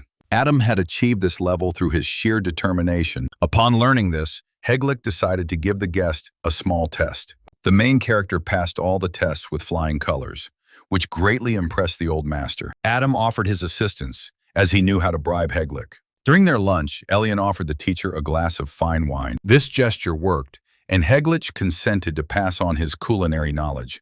In return, the guest promised to invite a catering company to the training sessions. A week later, the hero attempted to cook a dish by himself for the first time. The result was lethal. The tasting session ended with his own death. He did not give up after his resurrection and immediately began cooking again. His culinary creations became poisonous weapons, which he used to feed his enemies and destroy them from within. He simultaneously asked his friends in the community to hunt down members of the murder squad. He was soon invited to his favorite takeout buffet, where he held VIP status. Representatives from all races were employed there, creating a diverse menu of cultural dishes. After the meal, the manager reminded him of the upcoming party and the invitation he had previously been given. The event was to be kept secret, with no one to be told about it. Adam, having overheard the conversation, expressed a strong desire to go with him. The manager initially declined but eventually permitted both of them to attend. As it was time to leave, Heglik gave Elion a cookbook and a medal. He also tasked Adam with escorting the new student to the portal. Adam was revealed to be the only person who knew the precise path and the method for opening the passage. During their journey, the protagonists learned that Adam had been on this level for more than a decade. They discussed the tower and the years Adam had spent within it. For a brief moment, Elion felt a flicker of doubt and asked a few questions to clarify things. The answers he received validated his companion's story, and his doubts vanished. The travelers soon arrived at the Crystal of Eternal Frost. A monster was guarding it, one that Elion intended to destroy. His attention, however, was drawn to the murderers who were throwing others to the monster to be killed. They decided to split up. One would attack the killers, while the other would engage the guard. Working together, they successfully eliminated all their enemies and rescued the victims. As they approached the portal, the friends realized they would be sent to different locations. They decided to make arrangements for a future meeting. Adam suggested they connect through the community, but then he learned something new. It was there he first heard of the classy princess, Elion's secret online persona. The main character was forced to invent an explanation on the spot. He claimed his account had been banned, making the community an unviable option. He then proposed an alternative plan to meet near the additional quest areas. On the new floor, Elion discovered that the store was closed. The system, however, permitted the robbing of other participants. He immediately made his way to the side quest area without any hesitation. He was greeted there by a partially sealed boss named Velzak. The boss attempted to share his story, but Elion repeatedly interrupted him. To quiet the boss, the hero tossed him a chocolate bar. His special eyes, however, informed him that the boss was suffering from starvation. So if you feed him, you can gain his recognition. Velzak confessed his desire to lift the curse, but knew that even after its destruction, he would still perish. The only way was to fill the void in his stomach and thus mitigate the curse's effects. Elyon got to work immediately, trying to devise a suitable solution. He first attempted to use plain water, but this proved ineffective. He then tried clay, but that also failed to help. Their search was cut short by Adam, who arrived an hour before the feast was set to begin. He decided to prepare something edible and began cooking on the spot. Velzet, in his suffering, pleaded for food, but time had run out. The heroes were instantly teleported to the location of the banquet. The killers, who had been observing them from a distance, were already setting a trap. They knew the heroes would have to return and were planning to seize that opportunity. Adam, meanwhile, was marveling at the dishes on display at the banquet. Elyon discreetly observed the guests, noticing several NPCs among them. He was keen to establish contact with them and forge new alliances. A familiar man suddenly appeared, whom Elyon did not recognize at first. It was Fluffy, who immediately issued a warning about the dangerous NPCs. A pirate-like man served as an example, as he began to taunt Adam. He ridiculed his attire, his cleanliness, and even implied that he was unworthy. It was not uncommon, however, for some hunters to enjoy provoking others. One of the guests made a show of pouring liquid on the NPC's head. The pirate moved to strike, but his motion was stopped in an instant. A hunter had seized his arm, halting the attack. Elyon's eyes supplied the stranger's name, Allison. He removed his mask and greeted Adam as if they were old acquaintances. They struck up a conversation, and Adam introduced Elyon, who made an effort to be amicable. Allison, however, was affiliated with one of the guilds and therefore had grievances with Elyon. The protagonist had destroyed several newcomers in the past, creating a sense of hostility. The atmosphere grew tense, but Allison suddenly burst out laughing, completely changing his demeanor. The manager announced them as Heglick's own students, a declaration that shocked everyone present. No one believed it until the cafeteria director appeared, intrigued by what he had heard. Upon overhearing the conversation, he made a proposal that left the guests stunned. Elyon and Adam were tasked with preparing a festive dinner for all the attendees. Standing at the stove, Elyon proposed creating dishes that would pair well with alcohol. The idea was met with universal approval, and they immediately set to work. In the span of an hour, they managed to prepare 70 different dishes. Each dish was accompanied by a rare alcoholic drink. The guests were astounded by the taste and aroma of the food. While the principal delivered his speech, Rick's rank advanced to B. Elyon earned a new title and the respect of the guests at the banquet.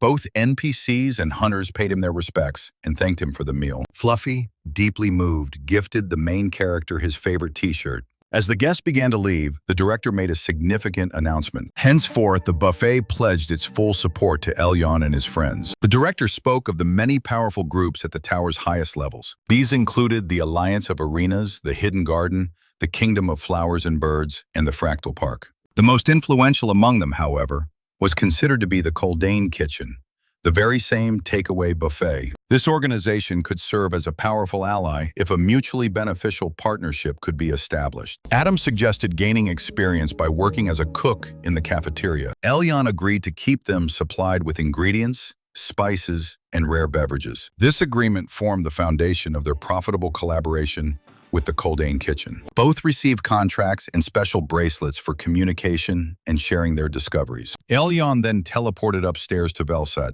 eager to try cooking something new. His special eyes noted the large number of traps and artifacts strewn about the area. The killers who owned those traps were lying in wait nearby, ready to attack. After a brief exchange, they triggered all their traps. None of the traps, however, were able to inflict any harm on the main character. Before the battle began, Elyon and Rick performed a dance by the fire. This only served to enrage the killers, who promptly launched their offensive. One of their strikes resulted in a powerful explosion that was visible from a great distance. The explosion was spotted by Lily, who was also on that floor. She was in the process of eliminating other assassins when she noticed the blast.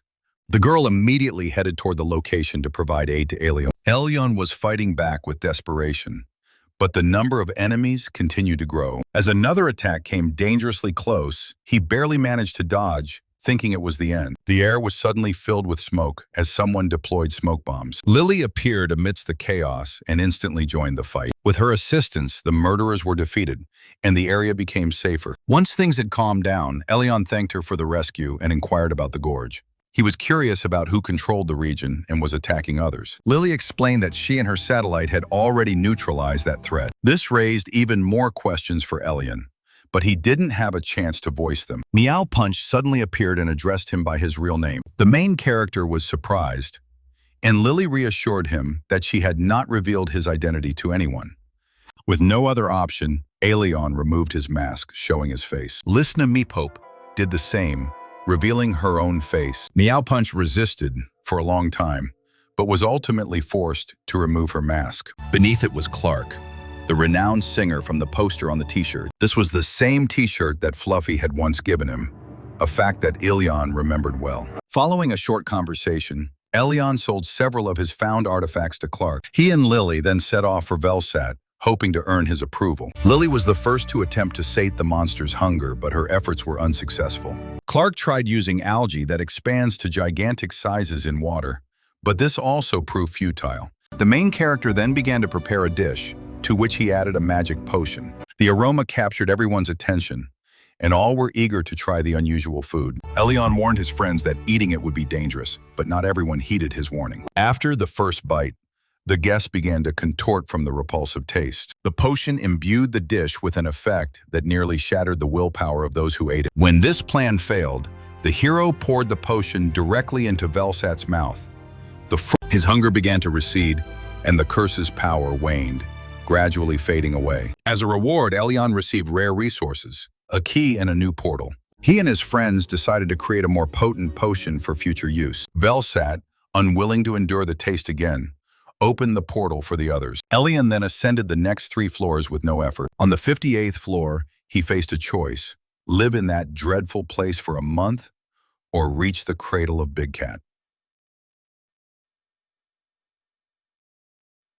Within minutes, he was assaulted by mini-cats, the same creatures that had piqued Loka's interest. After dispatching several attackers, he located Big Cat and the entrance to Framberg, where a vast array of items were created. Despite the distance, Big Cat began to assail him with powerful strikes. The protagonist dodged the attacks and quickly made his way to the city's entrance.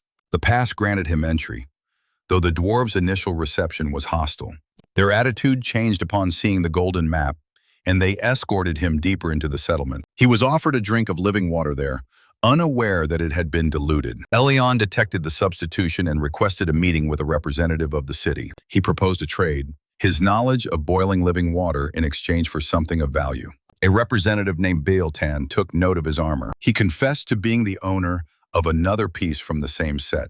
Elion expressed his desire to purchase it, but the city's governor also had an interest in it. Their discussion was abruptly interrupted by the blare of sirens, signaling danger. A fog of plague was approaching from the direction of an egg belonging to a creature long thought to be extinct. Elion asked Behilton to guide him to the source of the threat. He maintained the team's condition with potions as they drew closer to the egg. Upon arriving at the location, the team made an attempt to crack the shell on their own. They were unsuccessful, so Elion ordered everyone to retreat and take Rick with them. He, in turn, charged directly into the core of the enigmatic egg without a moment of hesitation.